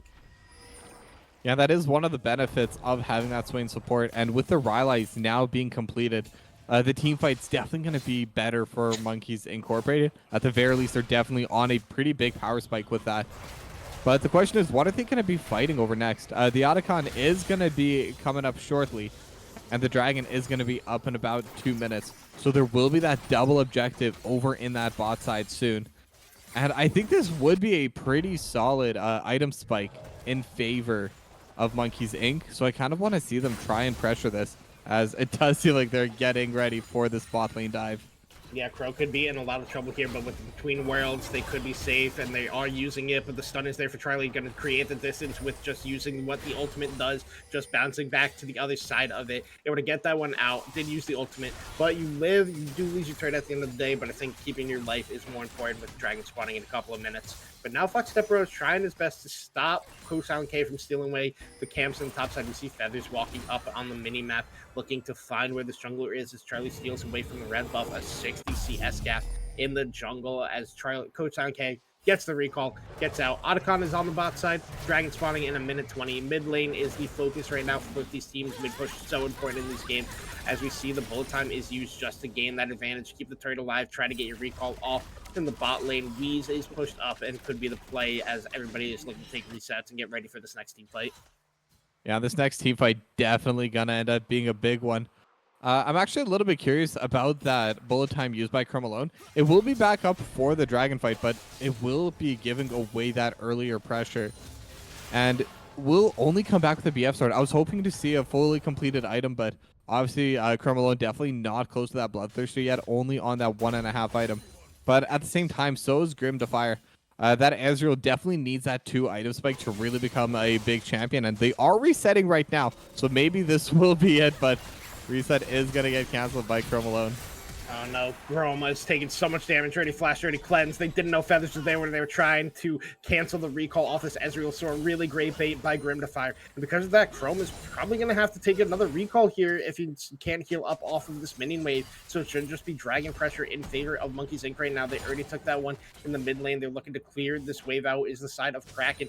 Try to use mid wave pressure to walk in to the jungle to contest here, but it's going to be really difficult at this point in the game with how low Chrome alone is. We can see he's barely above half HP, and Dragon being started up by Charlie already. True Shot Barrage coming over top, hits onto Raven, but about a quarter of health. Never move onto Code Silent K. Rib on the backside, getting that command dissonance, taking about another quarter of HP away from the side of Conduit Kraken. Because of the pressure that is created here by Monkeys Inc. and the zone control, Charlie is just able to freely take away this dragon. No engage being forced here by the side of Conduit. So just a free dragon take for Monkeys, putting them on Dragon, Soul Point, and Otacon could be the next focus for the side of the Monkeys, but just backing up and falling off are they? Yeah, I mean, I was going to say this was... I was trying to set this up for that next big team fight, but Monkeys Inc., they were just able to get that chunk on a Chrome alone, and after that, it's so difficult pushing into an Ezreal, into an Orianna. They definitely get a lot more value when someone's walking into them. And they were able to just maintain that pressure, maintain that distance, and most importantly, maintain the advantage over in that bottom brush, over towards that dragon. And that will be their third dragon already. It will be the Cloud Soul coming up next in about 4 minutes now. Now, it doesn't give them as much value as it does for some other team compositions, but it's still going to be a pretty big buff as Coach Sean K definitely gets caught a little bit here. Just has the EQ to get over the wall away from the rupture, but now the person in trouble is going to be Rib on this bot lane. The Stormbringer is there to disable the tower. Command Shockwave is there. Doesn't matter if you got the Cannon Barrage. The turret was disabled, and down goes the Rib. Gangplank, and now Crow could be in a lot of trouble here as they're trying to clear the wave. Gets a lot of damage onto Grim and Wheeze, but now Raven's here as well. The side of Conduit can look to force this flash forward between Worlds. Is merciful. Crow looking to get the shutdown onto Wheeze. Now Grim Defier is in a lot of trouble. Crow is also in a little bit of trouble. Charlie trying to force forward, but Raven is still on the run. Has the flash, has the solar flare, could look for the angle, but it's not there. Picked up, shut down is Wheeze in the back pocket of Merciful Crow. And now Fox Stepper has the flash away from the Zenith Blade, and now this still is an advantage for the side of Conduit Kraken, as in the mid lane, you see Kotai K pushing that one down, but at the meantime, Feathers is just free pushing in the spot lane, gonna pick up an inner turret for himself on this Cho'Gath, get even more gold in his pocket, even more tanky stats in the side of this tank Cho'Gath, and now Charlie in a lot of trouble. EQ is there for the side of Kotai K, the damage is coming down, Solar Flare does not hit on, but the cannon, bullet time is over top, flashed away, Charlie, and out of the play. And now Fox Stepro is still looking to stop these recalls, but really no pressure from the rest of the team as Charlie just gets out in the end of that play. And long extension play, turret falls for the side of Conduit, 1-4 Monkeys, and a shutdown picked up into Merciful Crow's pocket.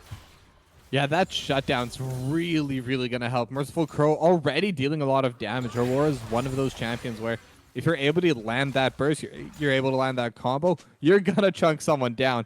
And now has 2 fully completed items. And again, that's going to be one of their big team fighting abilities, one of their big team fighting champions. And with the Dragon Soul coming up about 2 minutes, could be a play of contention as Charlie just going to be able to jump away to safety with that Blast Cone, won't get taken down over that blue buff. But now looking over at some of the item builds, Grim already at the 2 items. Chrome alone will have that finished Bloodthirster now, and that's going to provide a lot of safety and a lot of pressure coming out from that MF. Raw AD scales incredibly well with the bullet time. But looking at everything else, I think this next team fight's really going to determine everything, especially onto this Dragon Soul. That extra move speed's really going to help a lot when trying to run away from that Aurora and from that MF. Yeah, and I mean, like you mentioned, Charlie able to get away from his life on that blue buff. Got really lucky that a Blast Cone was there because Rib and the rest of Conduit played that so well, just waiting until everybody was in the area to make a play happen. But luckily, a Blast Cone is able to keep the jungler alive. Doesn't have to use all. We already know has no flash from the earlier play. But now the pressure is on the side of Conduit as we see them walking into the enemy jungle here, looking for vision, looking to set up, not wanting this 4th dragon to go over to the side of Monkeys. Wee's already in base taking a recall, and in the meantime, mid lane is being pushed out by Chrome, but answered by Grim Defier at the same time. As it looks like everybody's just taking their resets, getting ready for this crucial 5th dragon fight in this game, which would be Soul if Monkeys picks it up. Yeah, and it doesn't look like anyone's going to be able to just take control of the zone and keep everyone else out. Last time, Monkeys Inc., they were able to get a massive chunk out of Chrome alone right before the fight started. They're not going to have this advantage this time. But then one big thing that I have noticed is Wheeze was not able to finish that death cap. Still about 900 gold short. is going to be just on that double needlessly large rod. And that's still going to give a lot of extra burst, but not quite as much as that full item will. As now both sides starting to walk forward. Coach Silent K already in the jungle. Charlie's getting knocked up by the EQ. The Zenith Blade is in there, but a huge command shockwave over top. The bullet time is also there. Grim the Fire having a flash away barrier as well between World from Merciful Crow. Going to get the pickup on the kill. In the backside, also Chrome Alone picking up the one onto Weez. It is a 3-for-1 trade in the favor of Conduit at this point in time. And what a pick by the side of Conduit. Quickly pushing all the buttons, getting a huge burst damage that we expect out of them. The dragon isn't even spawned yet, but what the issue is, you have Feathers, you have Charlie alive. The steal potential is there, but now Feathers is getting engaged on, taking a bit of damage from Merciful Crow. The electrocutes there. Rupture hits onto Crow, but it does not matter as we see Charlie's trying to heal up, taking down this wolf camp, but it looks like he's probably just going to concede this one. Pings on to the Baron for some reason. There's not going to be any take on that one. Dragon picked up by Conduit. Yeah, and that was a big team for them to get. And they did have the Wombo combo team composition, and we saw the threat they could have. And most importantly, I really like where they chose to do that fight. Coach Silent K wasn't trying to take over the area inside the river.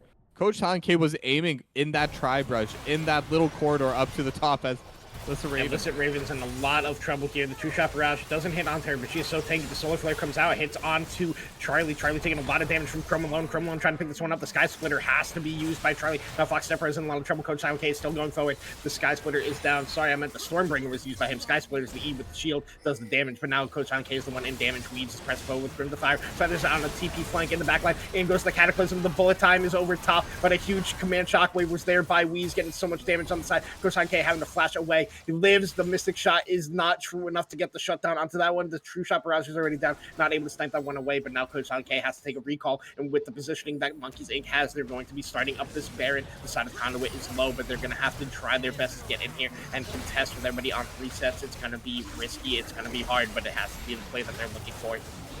Yeah, but they do have Cannon Barrage available, and they're going to burn it now, just getting that vision, but they're just too far away. It's going to be too difficult for them to walk up, but Grim to Fire actually walks off the Baron, and they are starting to get low. Can they get something? That's the flash forward at Merciful Crow. The Between Worlds is there. Shutdown is Fox Stepro. Now Charlie's in a lot of trouble. Gonna get shut down again is Merciful Crow. Now they can keep chasing if they want to. Feathers is low. Weez is at about half health under the turret. Grim Fire is also low. Illicit Raven is looking for this one. They have the vision, but the recalls are there. Yes, the Baron went over to the side of Monkeys Inc., but some more huge shutdowns in the pockets of Merciful Crow on this Aurora, who has been playing this game extremely well, besides that first step that we saw on a not respectful recall, but regardless from that point, has been playing absolutely out of her mind on this Aurora.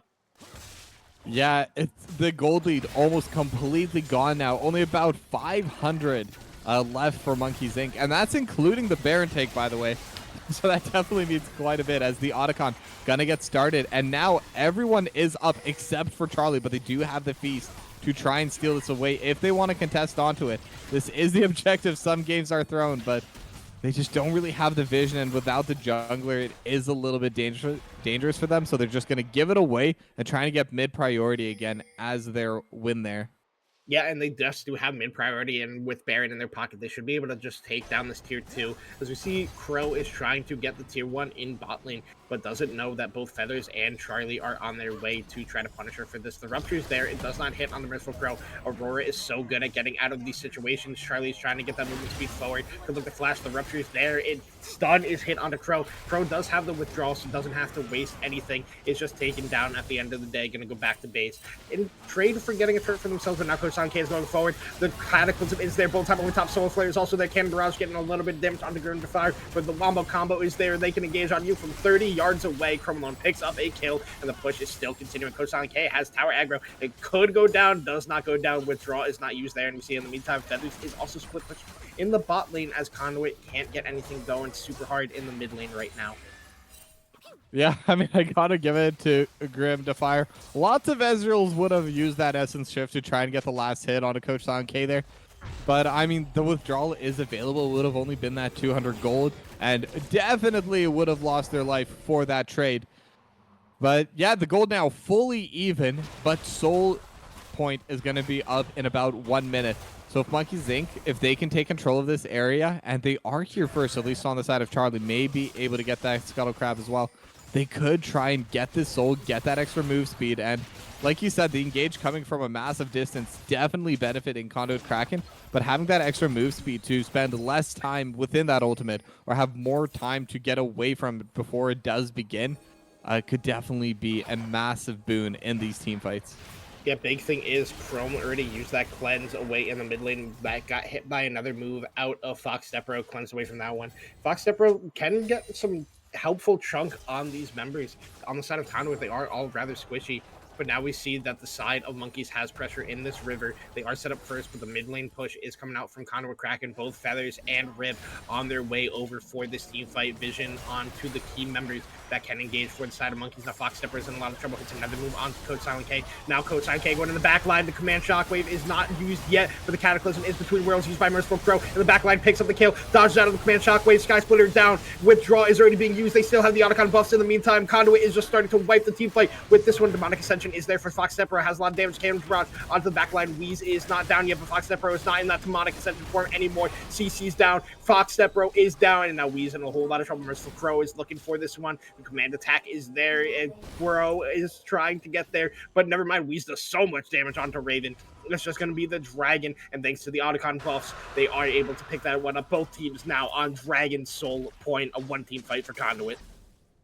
Yeah, another big team fight for them, and we're really seeing where the advantage is coming through. A Merciful Crow kind of 1v2 against Wheeze and Grim Defier over in the back line, able to win out, able to just absolutely burst down Grim before the fight starts. And that was even with the Cataclysm and bullet time kind of getting negated. The bullet time was canceled almost right off the bat. The Cataclysm blinked away from Grim and flashed away from Wheeze. So with that, there's those big spells, those big ultimates just not doing too much. But Coach Silent K and Rib, they're just stronger when it came to that beefy frontline fight. And Merciful Crow just had more burst damage than Wheeze and Grim Defier had over in that backline fight. And it's going to get hard for Monkeys Inc. because it does look like they're just losing on every single side of the team fight. Yeah, and I mean, Crow got so much damage, like you said, in the backside of that fight. Just using the Aurora kit to absolute perfection, even dodging out of the shockwave that came out of Wheeze to try to peel for Grim Defier. But, I mean, the damage is, oh my gosh, dodges away from that command shockwave with the Weirdening, aka the E out of Aurora, just dodging out of that one. Is that the E, or is that the W that you go invisible with? You're definitely asking a color caster what an ability name is, but let's take a look. I think it's the W that you go invisible with for Aurora. I wish I knew this champion's abilities like Aurora. Too new. I don't play this champion, so I don't know which one is which. I know the Q is the big damage. I know the ulti is the cool pool, the bubble, and then I think the invisibility is the W, if I remember correctly. But regardless of that, Baron is spawning on the map in about 17 seconds. The pressure is on the favor of Conduit Kraken as they are getting the vision set up first. Feathers is in the area with the rest of his team. They're trying to gonna walk in here. They're looking for the mid lane pressure at the same time. The lane push is super important. Now Fox Stepper is taking a little bit steps too far forward. Now not gonna get engaged on the flag, doesn't come down, so the knockup is not there. This Coach Silent K is now looking for Grim Fire and Charlie in the mid lane. Never mind, they're just getting the mid lane push, trying to keep this Baron set up in favor of them. Yeah, and they have really good control, and now they do have a little bit of poke, but it doesn't matter. Cataclysm is in the back line. Coach Silent K is still alive. Crow going even deeper, gets the shutdown on the Grim Defier. Quickly picked up in succession is Fox Stepro, and even with the command shockwave and everything being used on Coach Silent K, just lives through all of it, and a quick 3-kill sweep in favor of Conduit Kraken. They're not even gonna look for the Baron. They're just gonna march down mid lane and potentially to look to end this game. Yeah, and I think they should be able to. All the damage is already gone from the side of Monkeys Inc. And I think this will be the longest I've ever gone into a cast without saying this, but the ease of execution from a Conduit Kraken with his drafts is just so much higher. Like, they're just able to engage with no problem. They're able to back away with no problem. Like, what their team wants to do is so easily pulled off. And that's not to disparage the fact that... Oh, no, Charlie. You're going to have to ult away, and I don't think it matters at the end of the day. The Rupture was there to try to peel. Didn't hit onto anybody, but Charlie ends up just getting away with the use of the ultimate. And now the recalls are finally going to be coming out here from the side of Conduit Kraken. Spending gold with Feathers is not letting that one happen. And it's just try to recall this Conduit Kraken as the rest of the monkeys are on the map. Looking to not let that happen, because if they delay these recalls long enough, they could have the pressure in the Baron area, but not able to delay them long enough, as now both Baron is on the map and this Cloud Soul is spawning in a minute's time. Really curious to see where this crucial team fight is going to be breaking out and deciding in this game. Yeah, I expect both sides to just try and fight over this Dragon Soul. I think that neither one really wants to tank onto the Baron, or to be more specific, Conduit Kraken don't want to tank it or can't tank it, and Monkeys Incorporated, I don't think they can get the positioning needed to tank it. So Feathers definitely could, but they also want Feathers to just kind of help buy a little bit of space, because Coach Sean K has been able to jump in so easily. As Raven. Yeah, having the flash away early, taking a lot of damage from the poke that can come out from the side of Monkeys. But Coach Sound K is just looking to push in the mid lane. Crow is looking to take a recall right now, but has TP, so it doesn't really matter, as it's just posturing for position right now. Yeah, but neither side's really burned any major cooldown. Obviously, the flash from Alyssa Raven would be nice to have for the team fight, but at this stage right now, losing an ultimate matters more than losing a summoner before the fight truly kicks off. And Dragon spawning and the fight is kicking off. Yeah, Feather's in a lot of trouble now, just getting CC'd up and focused down, never move on to Riv. Riv using that oranges to just peel that. Coach K is flashing forward, getting a Cataclysm onto the backside, forcing Weeze to flash away, but the bullet time is over top, already canceled down, but Crow is in the back line, getting so much damage down, picks up Grim to Fire, but it's going down on the end. The command Shockwave is there, but it does not matter. There's just a clean one team fight for Conduit, absolutely rolling the floor with the side of Monkeys Inc. A triple kill for Rib on this gangplank, and that should just be game number 2 for Conduit Kraken. Yep, we're going to be going over to a game 3, and they scaled super well. The damage from Rib was definitely there in that team fight. Merciful Crow playing out of their minds. They absolutely dominated over in that backline. And with that, they're going to be able to just walk up to the Nexus with all 4 of them, and they will take us to that final map. Yeah, I mean, I think Crow played absolutely phenomenal in this game. Really only had the one mistaken lane, and then just became a absolute terror in these team fights alongside the rest of the team. Like Rib on this gangplank just going 6-1 and 15, just feeling like the damage was legit, and Crow Malone on this Misfortune was kind of the focus in this early game for us of like being the lane that needs to win, and didn't hard smash the lane like a Misfortune does, but was so much more impactful in these team fights, which you don't really expect from Misfortune. You just expect a good bullet time, and that's about it. But weaving in the autos and just spacing really well, able to help the team push it over that finish line, and Illicit Raven not even dropping once in this game. Yeah, Illicit Raven definitely playing the limits this time around. Was in a couple of interesting spaces, but was never really caught out for it. And most importantly, that's just because Illicit Raven knew the team was around, had faith that if someone does jump onto Illicit Raven, they could turn around for some kills. And again, 1-0-19, 20 out of 24 kills, Illicit Raven was a part of it. And I mean, that really says it all for that support. And I mean, everyone performed super well this time. I think the draft was better. This was definitely Conduit Kraken's game to win, and they were able to do it. Yeah, and now, I mean, Charlie got such a lead in that jungle, but it just did not matter. At the end of the day, you could have had an 800 CS gap, and it just didn't feel like the Volibear was able to get the impact that they were looking for, just because the go buttons were that much stronger from the side of Conduit Kraken. But now, Toki, I'm going to ask you the difficult question of who do you think the player for this, who do you think deserves MVP for this second game on the side of Conduit Kraken? I mean, definitely Merciful Crow. I mean, Rib had a pretty solid game too. Crow Malone had a good game. I mean, really all of them except Coach Sound K. Sorry about that, but Charlie did beat you out of the jungle. But Merciful Crow just had so much pressure in these team fights. Pulled so many people trying to dive onto the Aurora. There was that play in the bot lane, able to just back away with that ultimate. There was absolutely nothing there for them to take because Merciful Crow just wasted their time. And again, just in these team fights, taking down Grim to Fire, taking down Weeze, and then still being absolutely threatening even after that. I mean, it just has to be Merciful Crow. All right, so shout out my daughter, Merciful Crow, picking up player of the game for the second game. But with that, we're going to just head to a quick break here as we get to the penultimate match, game number 3 between Conduit Kraken and Monkeys Inc. Don't go anywhere. We'll be right back. 乗り越えなくちゃって奇跡の奇跡描き未来へつなぐ Growing High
And welcome back for our final game between Conduit Kraken and Monkeys Incorporated. I believe the overlay is currently incorrect. It should be Monkeys on the blue side and Kraken on the red side, the same sides they were for game number 1. Otherwise, I'd be yelling at Conduit for banning away their own Zoe. And bans so far have been sticking the same. So curious to see what ends up changing in these final 2 bans, which have been the flexibility spots in these drafts. And it's going to be the Sivir, which is really smart because in game number 3's Conduit has liked to fall back to her Sivir Yumi bot lane for Raven and Chrome. So I really like the adaptation of banning away the Sivir in game 3 here. Yeah, I like that as well. I mean, Sivir's definitely one of those hyper carries. We saw that Conduit Kraken really likes playing through their bot lane as well. And what I'm really curious about is what are they going to be able to pick with these next things? As the Smolder. I mean, that's interesting. Okay, so here's my question. You typically know these players better than I do. Do you think that's going to be going to the mid lane or the bot lane? I wish I could tell you, just because Wheeze is kind of an unknown player for me. The last I've seen of Wheeze was a top laner playing in the Conduit camp for a couple of teams. So Wheeze made is kind of an anomaly for me. So I don't know if this is actually going to be a Grim to Fire Smolder. I'm going to check the match history in a second. But something I do know is that if this Poppy is locked in, this is one of Coach Silent K's better jungle champions. So really happy to see him locking this one away in such an important game here. But still trying to figure out where the Smolder is going. Yeah, well, either way, regardless of if it's the mid lane, if it's the bot lane, I have seen in the match histories, it has been played in the mid lane by at least some other teams. That definitely seems to be the most popular one, but it will scale into the mid to late game, especially in that late game, giving them that little execute as well, so that 6.5%. And second pick gonna be the Syndra coming out from Conduit Kraken. And I think that's going to give them quite a bit of damage. It's going to give a little bit of control as well. Scatter the Weak has been used as an engage tool in many a game, and obviously the single target burst potentials are really going to be there. And now Maokai locked in for Monkeys Incorporated. I actually really like that. And with the Urgot too. Okay, I really like this draft now from Monkeys Incorporated. It's going to give them a little bit of that early game damage with the Urgot in the top lane. Maokai, obviously very, very free engage. Very free zoning tool thrown out with that ultimate as well. Not always able to start fights, but always able to at least buy some space. And I think it does give the space and the opportunity for that Smolder to scale up. Yeah, and the Outliers are still out. I'm not sure where the Smolder is going. This actually is the first Smolder pickup for Monkeys in the series, or in the season so far, but I do like the draft, like you said, that Monkeys Inc. has picked up here so far. I think having the double execute ranges on these champions of Smolder and Urgot can be super impactful in these team fights, especially with how late these games have been going. The Smolder can start to just absolutely run over these fights, but I also like that Conduit is going for this Darius pickup into the Urgot. I think this is a pretty one-sided match. I think it's pretty Darius favored, so really not surprised to see that one picked up. And I also like their strategy of picking their bot lane super late in a game 3, knowing that is their point of strength in the series is the bot lane of Chrome Malone and Illicit Raven. So letting them have the best ideal matchup in one of the final game of a series, I think is really smart adaptation that Conduit likes to tend to do in these ones, saying, hey, we know Rib and Crow can be solid laners if they get on their champions, and if we get Coach on a champion he's really comfortable on, it makes the game a lot easier to just pick solid comfort for them while we try to decide what is the best bot lane combo we can go with to win a series. Yeah, but lots of 80 carries getting banned now by Monkeys Inc. The Tristana and Varus getting removed, and the Vayne looks to be the hover, and it will get locked in. So Conduit Kraken, they're going to have that hyper carry coming in. And it might be a little bit difficult, just at least dealing with the Maokai. That's always going to be a threat. Has that guaranteed route, but obviously with that tumble going to be able to buy a lot of space, could even pull the Maokai further back than they originally intended, and with a condemn could even push them even further away. So I actually really like this pick. Looking at the rest of the draft so far from what Monkeys Inc. has shown, I think it's going to be able to accomplish a lot in the mid to late game, but in the lane phase definitely going to struggle into a Zyra. Look, if I'm going to trust anybody on Vayne, it is Chrome alone on Vayne. This is his champion. I'm really happy to see him picking this one up. And you know what pairs really well with Vayne? It's a Yumi. You can just pick a super strong enchanted support that can pair him up really well, Or if you want, even like having a solid engage option, Alistair is still available for Alyssa Raven. Tom Kench is still available for Raven. This is a champ that she played a whole lot last season on her championship run here in Platinum. So wouldn't be surprised to see that as a pick as well. Nautilus is still available. Still some really solid support options here. And that's Mbessa mid for Wheeze. Yes, it is. Has been played already this season.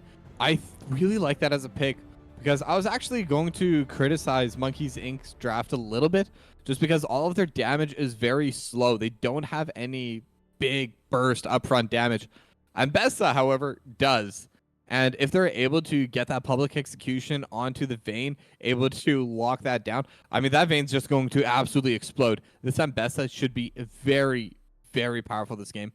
Now, I'm not sure how the matchup goes with the Syndra. I assume it's going to go like every other melee ranged matchup. Syndra will win early, but if a trade does happen there where Mbessa is able to jump on to the Syndra, then Mbessa wins. But definitely more of a mid to late game pick there for Wheeze. Yeah, and I just got word that, as you can see, this last pick wasn't locked in time. It is actually the Alistair here for Illicit Raven. So the lane is going to be really rough for the side of Conduit, but they're looking to win in these team fights and in the later game with the Vayne scaling, the Syndra, and the Darius, and having really solid engages from Illicit Raven. We saw how impactful she was in game number 2 on that Leona. I expect more of the same for this Alistair, for her, a champion she really is known for and has performed on significantly well throughout all of her competitive careers. So I'm really liking this Conduit game 3 draft. I'm not sure which one you're favoring here, Toki.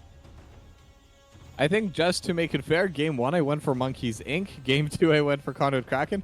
Game 3 I'm actually struggling to decide. I do like aspects of each of these 2 drafts. I think Monkeys Incorporated, they're really good trying to kite back. They have really solid kite potential. And Conduit Kraken, they don't really have super good engage. Most of it's just kind of running at them unless the Alistair is able to get a flank. But at the same time, they're really, really lacking in damage on the side of Monkeys Incorporated. And I was talking about the potential for the Mbessa just to jump the Vayne of the backline, start the fight that way, and then they'd be able to win through that. But with the Alistair, that's not really possible anymore. So I think I'm still going to give it to Conduit Kraken just because it doesn't matter if you can engage if you can't win the fight from the engage. So because of that, I will give just a slight favor over towards Conduit Kraken. Yeah, and I think it's going to be tough for either team in this game number 3. I think whichever one starts to dominate these team fights, depending on how they are set up and played, will just be the easiest way to win these games. It's going to come down to these neutral objectives, which seems to always be the focus in Platinum. It's kind of just waiting for these objectives to spawn and then win the team fight that way. But we're going to have to wait to see who ends up winning our series here as we head to a quick break as we wait for spectator delay. Do not go anywhere. We will be right back.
And welcome back for our final game between Monkeys Inc. and Conduit Kraken. Monkey is going to be on the blue side, Conduit going to be on the red side. And looking at our runes and masteries, everything is pretty stock standard. So it's just going to be coming down to who can be the better team on the Rift at the end of the day.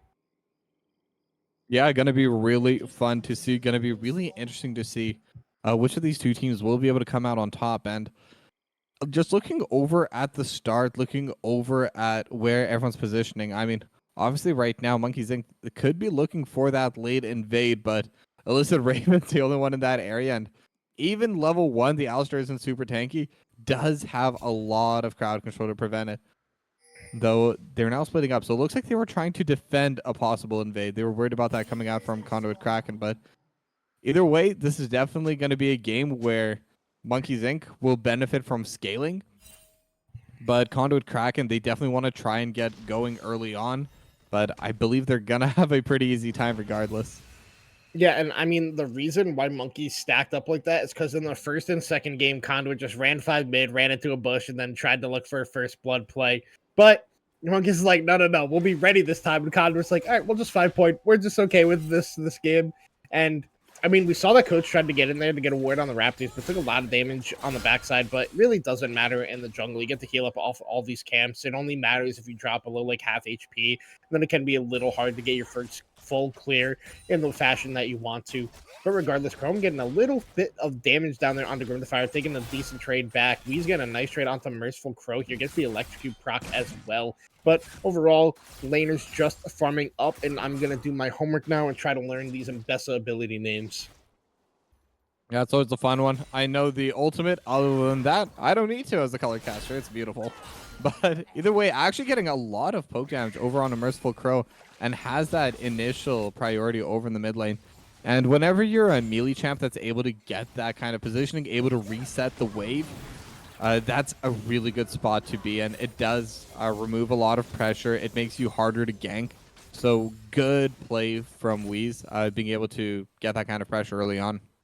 Yeah, and I mean, Wheeze, like I said, is a former top laner, so able to play this Mbessa to its fullest ability. We saw getting some really strong trades onto Merciful Crow, forcing a pot out of her already in this early lane. And same thing bot lane is Chrome already having to use the one. The poke coming out from the Smolder Zyra lane is pretty significant in these early levels.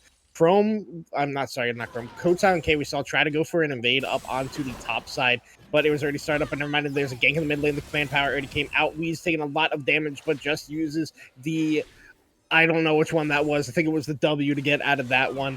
But regardless, a nice early gank there by Coach Silent K as the drive-by is going to his bot side. And now this Raven's in with the headbutt and now getting the stun down. Condemn is away from Fox Death Bro, but now Chrome has to flash away and cleanse. Flash forward from Grim Fire. Chrome is so low. Grim Fire not going to be able to pick up this first blood. Now Alyssa Raven is in a lot of trouble. Gets the two-man pulverize, the headbutt away from Grim Fire, but now CC'd up by these grasping roots. The Achu is out. Flash away. Now Charlie is looking to get the kill, but it's not there. The bot lane of Conduit prevails and survives, but takes so much in the return.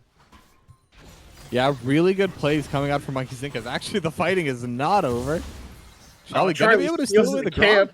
Oh no, and now Alyssa Raven's in so much trouble. Grim the Fire gets forward, uses the flap, but there's no follow-up damage, and now back on the map is Chrome, but a really hard win for the side of Monkeys, but now Merciful Crow is on her way down here. Charlie could be the one in trouble. The E is there, the stun into the wall out of Coach Silent K. Now the grasp is there forward for Charlie, taking up so much damage. Flashes away. Now Criminal is on the backside trying to get the damage down on the Grim Fire. The Achu is across, taking even poke. Back is Chrome. But at the end of the day, no one has fallen yet. Yeah, but a lot of minions missed from Chrome.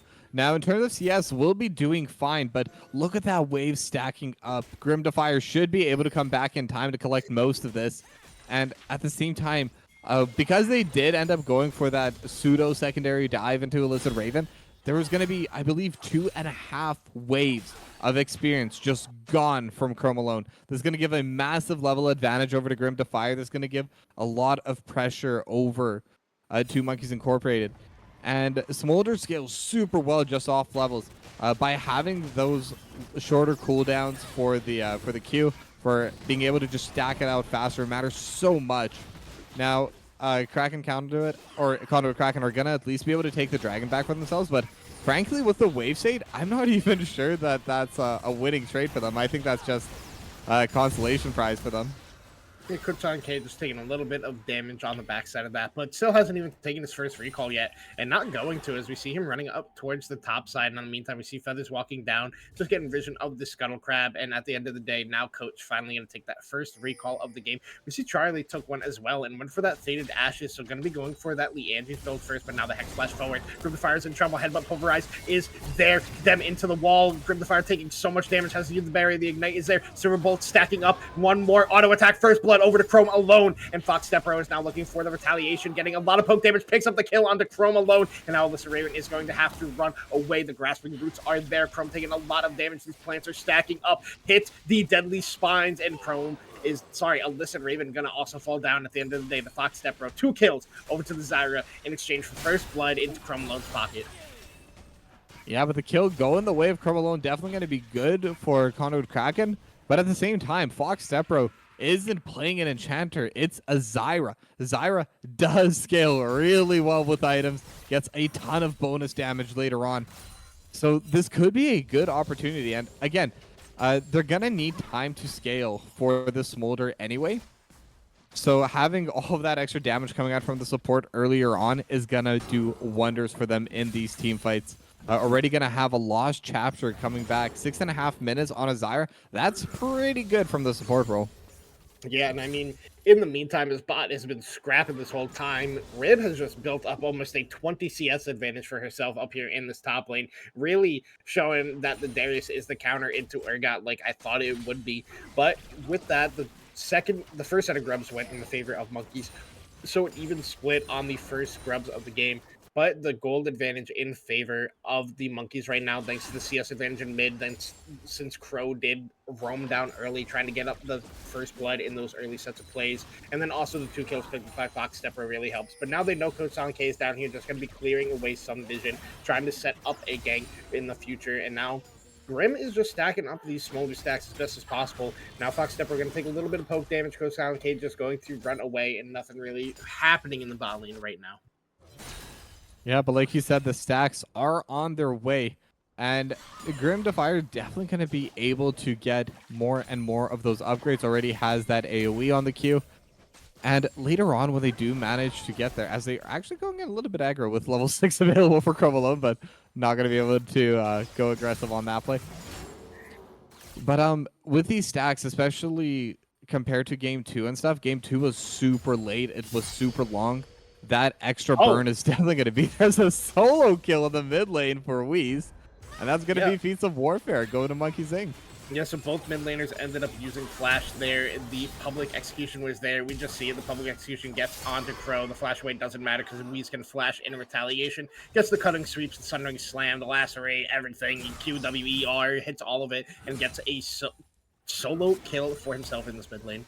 Now, in the meantime, bot lane is still under a whole lot of pressure here, even with the level 6 that came out from Chrome. It's like a really bad trade, and this is just the issue with the bot lane that you picked for the side of Conduit. You were so low range into this double range comp of the Monkeys bot lane, so it can be really difficult in this lane. You're looking to have the impact in the team fights, not in the lane as much. Yeah, and I mean, the impact's definitely going to be there. But, I mean, look over at this bot side. Look, the poke is really there from Grim Defier now. And one thing I was going to mention earlier on, but if I just kept starting over in this bot lane. But one difficult part of laning with a Zyra is that the lane is always going to be passively pushing away from you. Every time that plant spawns, it will damage a minion. That minion will be dealing a bit more DPS over to the plants instead of all the other minions in the lane. But because Smolder, after 25 stacks, also passively pushing in the lane. Now they're able to just shove the lane. What ended up being a weakness early on is now going to be a major point of advantage for them, as Foxstep are actually getting a solo played in the bot lane as well. And this Zyra is really, really strong now. Yeah, and I mean, we all know how much damage Zyra can actually do. There was a time and place where she was the menace in the meta game. She just put out so much work, and she still is a really strong champion. You just don't see people picking her as much, just because the laning is difficult, and so is the mid game point. You can't just walk up and get these wards like most other supports can in the game. It really comes down to practicing these style of champions. But if you're a good Zyra, I've seen Zyra's take over games. Fox Stepper is really trying to do that in this one. Really just constantly putting out pressure in this 2v2 bot lane. Really hasn't walked away from Grim the Fire on the Smolder at all, saying, I'm not roaming up for grubs, I'm not roaming for dragon, I'm just here to apply 2v2 pressure constantly. But in the meantime, this dragon has spawned, so maybe there is the roam up for this second dragon. To see both teams hovering for in the area, trying to go for it. As you see in the meantime, Riv is walking down against the vision. Now Merciful Crow is in so much trouble. Wee's doing so much damage onto the Syndra in these short burst exchanges, thanks to that electrocute. Yeah, I mean, this mid lane pressure is really starting to come out from Weez, and we see how he's the trade as the bot lane. Yeah, Raven flashing forward, getting the flash out of Fox Step Row, and flex forward is Coach on K, but the mom comes out. Coach is taking a lot of damage. In comes the ultimate from the Maokai, and the Zyra TP is also being channeled here by Feathers. Now Raven and Chrome are both in a lot of trouble. Crow is here as well. A nice two-man Scout of the week into the Unleashed Power, is able to pick up one. Now Chrome and both Merciful Crow are going to end up falling on the backside in this one. Down to Feathers, and Grim the Fire are going to pick up the second one there on to Chrome alone. At the end of the day, it is a 4-for-2 Monkeys slaughter Conduit in the team fight.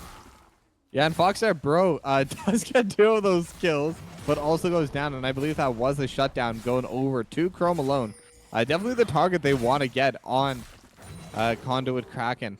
But at the same time, Grim Defier managed to get a kill. Feathers got one of those kills, and Feathers had to give up 2 plates in the top side. Now, while it definitely is good for the team, any top laner knows losing 2 plates on a roam like that, if you're not one to benefit from it at all, the lane becomes so much harder. But I think overall, definitely a huge win for Monkeys. They're definitely going to be able to get a lot more value from this bot lane now. And that was also any team fights with a Smolder is going to be stacking up stacks during any of those fights. Yeah, and that's just the power of having TP on your top laner. Since Feathers has it and Rib doesn't, able to just impact the early team fight and able to just benefit the team so much. We see first items being completed here from both Charlie, Weez, and even Fox Stepro at this point in the game. So the side of Monkeys are so much stronger, despite it not really being that significant of a gold lead, only 1,000 gold. It's mostly on Rib here with the CS advantage, and taking 2 plates up in the top lane is the reason why Conduit is still in this one. But it has been a early game shellacking so far by the side of Monkeys Inc. Yeah, 1,100 gold lead almost. And we get the solo kill. Oh, I mean, I totally understand why we're missing these kills, because look how fast this goes. Yeah, public execution into the full combos, the 3 channels of the E, 3 channels of Q, E is there as well, picks up the kill, the voltaic sword already there, electrocute, so much burst damage on this Mbessa, and it's really hard for Syndra to play this matchup out. It was a good counter pick by Weez. Yeah, I mean, as long as the public execution lands, that's almost definitely going to be a kill for Weez. And if the public execution doesn't land, Weez doesn't care. It just has to wait for it to come back off cooldown.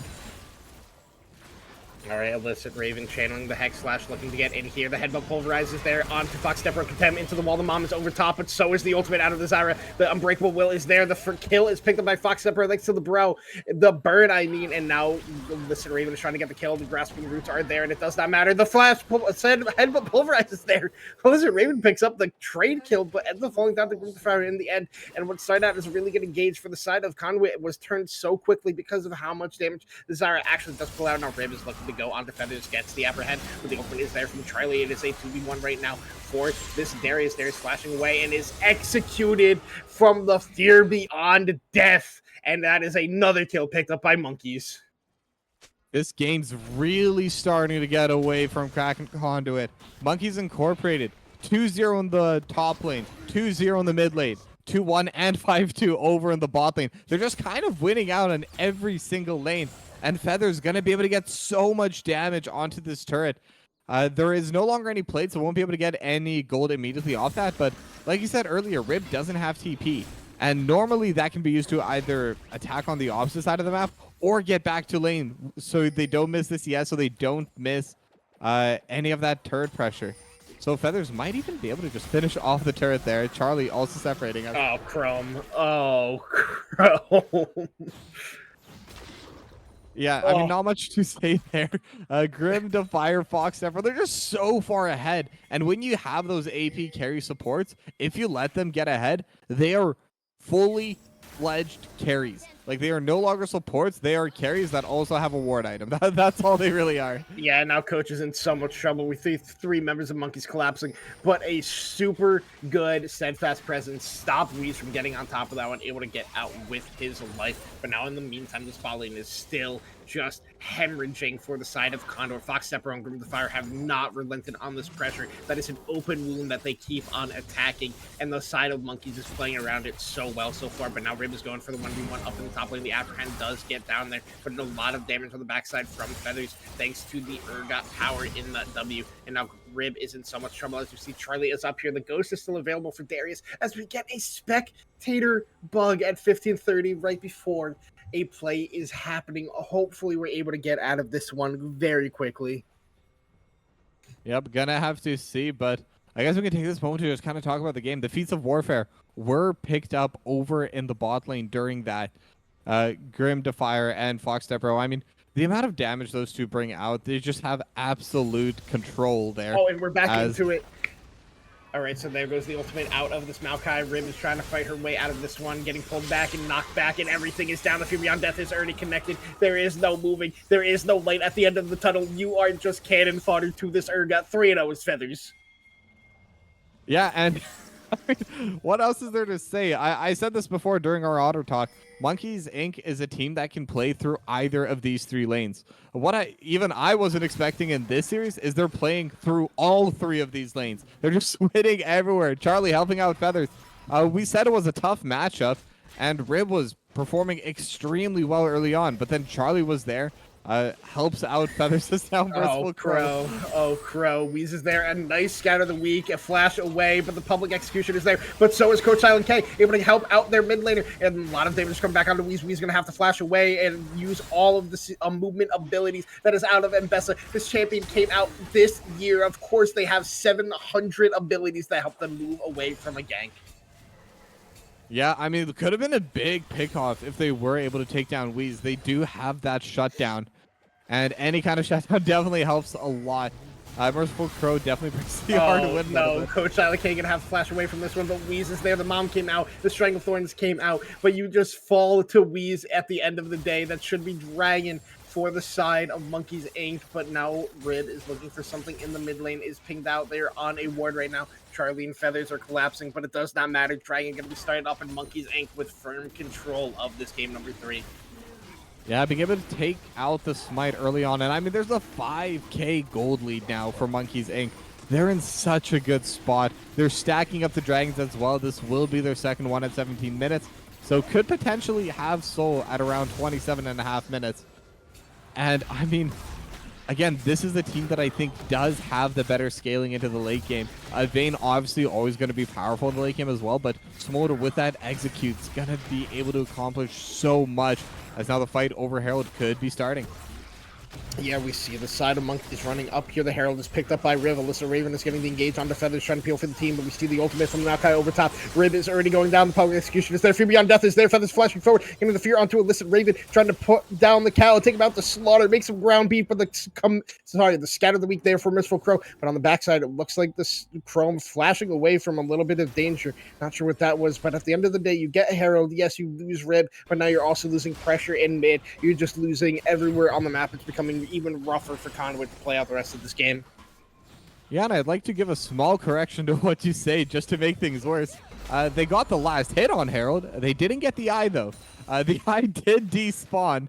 They weren't able to secure it for themselves.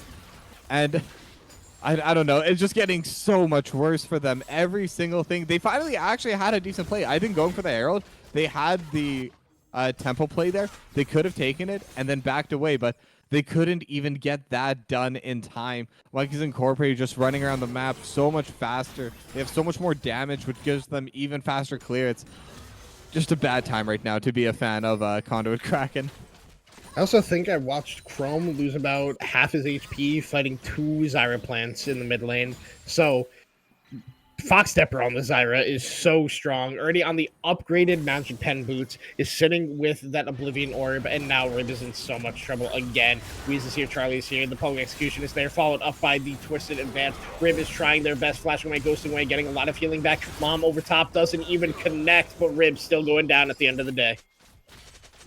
Yeah, just more and more pickoffs. And Darius is definitely one of those champions where if you fall behind, it becomes so difficult to play. It doesn't really have too many tools. And that was Flash and Ghost burned by Rib as well.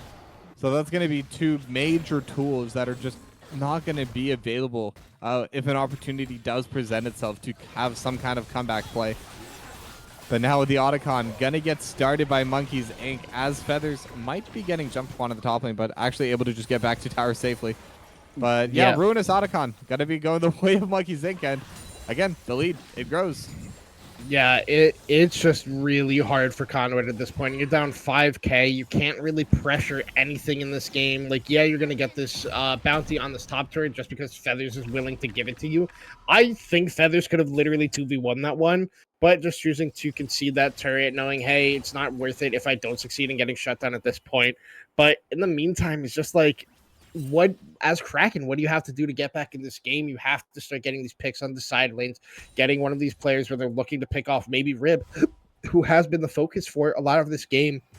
Maybe when they're going up for Merciful Crow, you're just 4v1ing up there and trying to hope the best. And like, yeah, you might lose something on the bot side. You might lose somebody in return for it, but it's like, these are the plays that you have to be going for. You have to be playing for these shutdowns to have a chance to even compete in this game number 3. Yeah, and they have tried it before. That's the thing. Conduit Kraken, they're definitely showing that they do know the proper steps to try and get this comeback, as the Smite's still going to be coming through just for the Wolves. Monkeys, like, they don't want to give anything back over to Conduit Kraken. But anyway, when they did try to make that play happen over in that bot side, when Weez went in on Merciful Crow, they just didn't. Looks like they're going for a pick on the Feathers right now, as we see him getting focused down by Chrome and Merciful Crow. The damage is there. The shutdown into Merciful Crow's back pocket. Maybe you wanted that on the Chrome alone, but you're happy with it being on one of your 2 carries at this point in the game. Feathers a little bit overextended there, but now there's going to be no contest on this Dragon, as mid lane is just freely being pushed by Fox Stepro. There's nothing you can really do about it. Dragon picked up the soul point Dragon in the back pocket for Monkeys Inc. as they are looking to get about a 27-minute Dragon Soul here in this game. Yeah, but I mean, getting that pick off is pretty big. And like you said, it went on to Merciful Crow. And I actually like it more on Merciful Crow than I would like it on Chrome alone right now.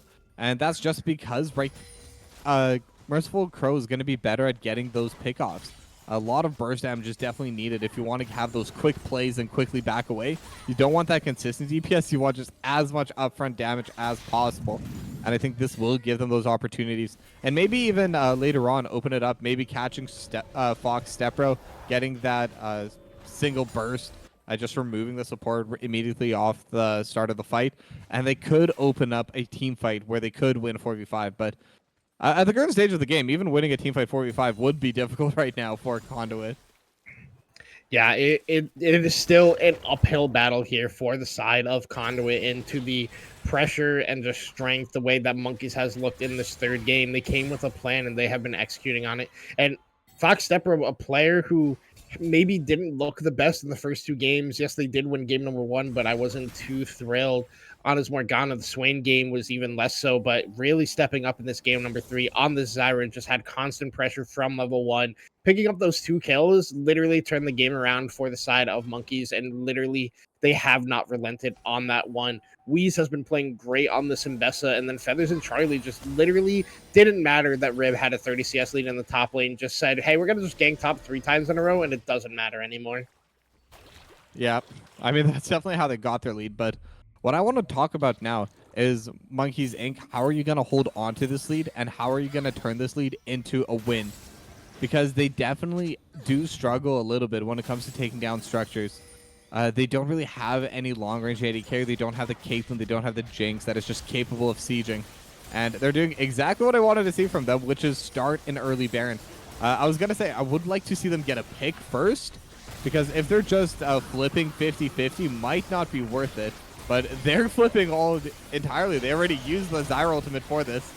Yeah, Weeze is TPing in. Coach Sean K is already caught out by Charlie. The mom over top, Karma's taking so much damage. Public display of execution, and Weeze is in the back line onto 2 members. They're trying to kite their way out. The Unleashed Power is there. The snipe on the Chrome alone with the Fear Beyond Death. The American Sniper feathers first the Ornn, and now the Urgot picks that one up, and now Coach Sean K is in even more trouble. Fox Stepper gets so much damage down, gets the Ignite onto it. Rib finally gets her way up here, flashed away from Fox Stepper from that apprehend, would have ended up dying, but at the end of the day, the team fight is won by Monkeys. They are so far ahead with the goal advantage. They took a bad fight, and literally it did not matter. The amount of damage they put out and took no damage in retaliation, able to win that one. And now Fox Stepper is trying to even 1v1 the jungler here. Feathers flashing forward, gets the Q down, and gets the kill, and now Rib could be in trouble as well. The damage is great between these 2 members. Gets rooted up, but out of range of the plants. It did not matter at the end of the day. Baron to Monkeys, team fight to Monkeys, and potentially the game as well. Yeah, and I really like that they just went off the Baron. Once they caught that route onto Coach Silent, that's the only player that could ruin that play for them. As long as the smite is off the map, there is nothing they need to worry about for that Baron play. So I like that they just jumped off of it, decided to get that kill, and the Baron was at like 2,000 or 3,000 health, by the way. So it was pretty risky to leave it at that point, because if they weren't able to get that final hit onto Coach Sanke, things could have been bad. But they knew their limits. They killed the jungler. They removed the smite, took a couple people on the back end of that play, and then came back to secure themselves that buff. And now Ocean Soul, I believe that's actually a bug, Chemtech Soul, going to be spawning soon over in this bot lane as well, as they get everything in their favor. Yeah, and Rib doesn't even win the 1v1 against Weeze anymore. We saw the pull in, and it did not matter. You just took all your health back in retaliation. But now it looks like Conduit may be looking to contest for this dragon, not wanting to give it over. But I feel like if you just lose to the dragon, you lose the game. You kind of just want to maybe wait to scale up and then just try to fight at the Elder and flip that and have that be your way back into a game. But right now, I think they just need to concede this one, give the Chemtech Soul over, which they're doing. Except to see them walking forward on the mini-map, they're going to be too late. There's going to be no way for them to contest on this one. And if they get caught out here, it could be the game at this point. But just backing away, letting the wave come back, not overforcing it, waiting to potentially either fight in their base or fight for an Elder Dragon that Conduit has to do at this point in the game. Yeah, and just as a note, I did see that the stack amount for Grim Defier just above 200, so about to get that execute as well. I mean, it's important to know that this motor is going to be scaling super well into the late game, and that's something that hasn't even come through yet, and Conduit Kraken are still struggling to play against this team composition. And now they do have that cannon just hitting over onto the turret in the top side, and in the bot side, Wee's just going to be able to pressure this in as well. Just so much pressure on both these 2 lanes. Yeah, and it's going to have to be like a miracle engage out of the side of Conduit to get back into this one. The scaling is not in their favor. The base is not in their favor right now. They could look to engage onto Rib as they take down this mid inhib. They're rotating over. You're going to look to crack open the base at this point in the game as well. Bot turret going to go down. Bot inhib also under pressure now, and they could just look to go for the end there. The heroic impact is there. The scatter is onto Grim Defier. Grim Defier going to have to flash away there. String of Thorns onto Chrome and to Rib. The mom is over top. Merciful Crow getting low. Not even executed yet, but still going down super low. Coach on K is the focus now. Let's Raven have the flash away. Fox Stepper picks up that one. Public display of execution is into the backline. Weezy into the backline, and everybody from the side of Conduit is down. Monkeys Inc. win game number 3 and take our series here tonight. Yep, and what a fantastic way for them to end this series as well. They played super well. And I mean, that game 3, I gotta say, they had a difficult draft to play, but if you win all 3 lanes, doesn't matter what your draft is, because you have the gold advantage wherever you need it. I mean, Weeze played amazingly on that Ambessa. Fox Stepro just able to provide so much pressure on the bot lane, and Grim Defier was able to stack up, was able to scale, and not that it ended up mattering this game, but if Conduit Kraken was able to come back at some point, they still would have to deal with the smolder that was scaling. I mean, everyone just played super well in Monkeys Inc. that game. Yeah, I mean, like you said, they just won across 3 lanes. They got the counter pick in mid lane. Weez played it absolutely perfectly. Grim Defier and Fox Stepro played their play style and absolutely won in the bot lane on that one. Charlie was there to help Feathers, who was losing in that top lane. But at the end of the day, Monkeys just was better in this game number 3. They won game number 1 in what was a close fashion for most of it. Game number 2, Conduit came out swinging, able to come back in that one. But at the end of the day, Monkeys cleaned up their gameplay and won it. But now my question to you, Toki, is who is your MVP for this series? For the series, I know who my vote is. oh, this is so difficult to me. I want to say Weez, maybe Feathers. This was a team effort. Monkeys Inc. is one of those teams, they play together, they win together. It's so hard to single out any one player on their team. But yeah, I know. I'm going to have to hear it from you. I think my vote is for Feathers. That game 1 on Ornn not going down. This Urgot game was great. The Cho'Gath game, it was kind of out of his control. He didn't play bad, but like it was already kind of lost at the point where he was getting to be impactful in the team fight. I think my MVP personally is for Feathers after the way he played game 1 and 3 tonight. No, I guess I could definitely agree with that. And thinking more about that game 2 with that Cho'Gath, like you said, wasn't able to really impact the game of the late game just due to the way the game was going. But in that early game, was able to help Charlie get a bit of a lead, help that Volibear scale up, was defending those jungles. No, you know what? Yeah, no, I'll agree with you. Feathers, MVP of the series for our stream match tonight. Yeah, and like that doesn't take credit away from anybody else on the side of Monkeys. I think they all had their moments throughout this series, throughout all these games, but I think at the end of the day, if you got to single out one person, it's the way Feathers played to his strengths in the series. And I mean, Conduit, it's a rough loss. You just got to bounce back from this one. I mean, playing against Monkeys, I said in my content, this could go either way. I do think this is 3 games, but I said if Monkeys plays their style and they execute on the style they are known for, they are one of the harder teams to beat, and that's exactly what they did here in their game number 3. But with that, I'm going to let Toki get some final words in here if he's got any before we wrap up our stream here for tonight. Yeah, I mean, first final word is going to be a bit selfish here, but for the Otter Talk, everyone was in Conduit Kraken. I predicted the 2-1 for Monkeys Inc., score 1 for Tokibi, but I mean, even outside of that, this was a fantastic series. Both of these two teams showed their strengths. They showed that they're able to compete, and the fact that Monkeys Inc. was able to win from 3 different angles, I think that's going to be such a powerful tool for them later on. And I think if they're going to just improve their drafts just a little bit, I think they're going to be able to go pretty far in this league. All right. And with that, we're going to be wrapping up our stream here for tonight. I want to thank everybody for watching. I want to thank Toki for being my co-host here, as always. I want to thank our producer, Shivam, behind the scenes, making all the work happen for us. And with that, I'm going to say good night, and we'll see you all next week. Make sure you stop by tomorrow for Diamond action on Blue Otter League. And on Blue Otter 2, we will also be having our Gold Division. So come by, check those out. Always a great time. Love seeing everybody here. With that, I've been Chunk Somo. That's been Toki B. You all have a great night.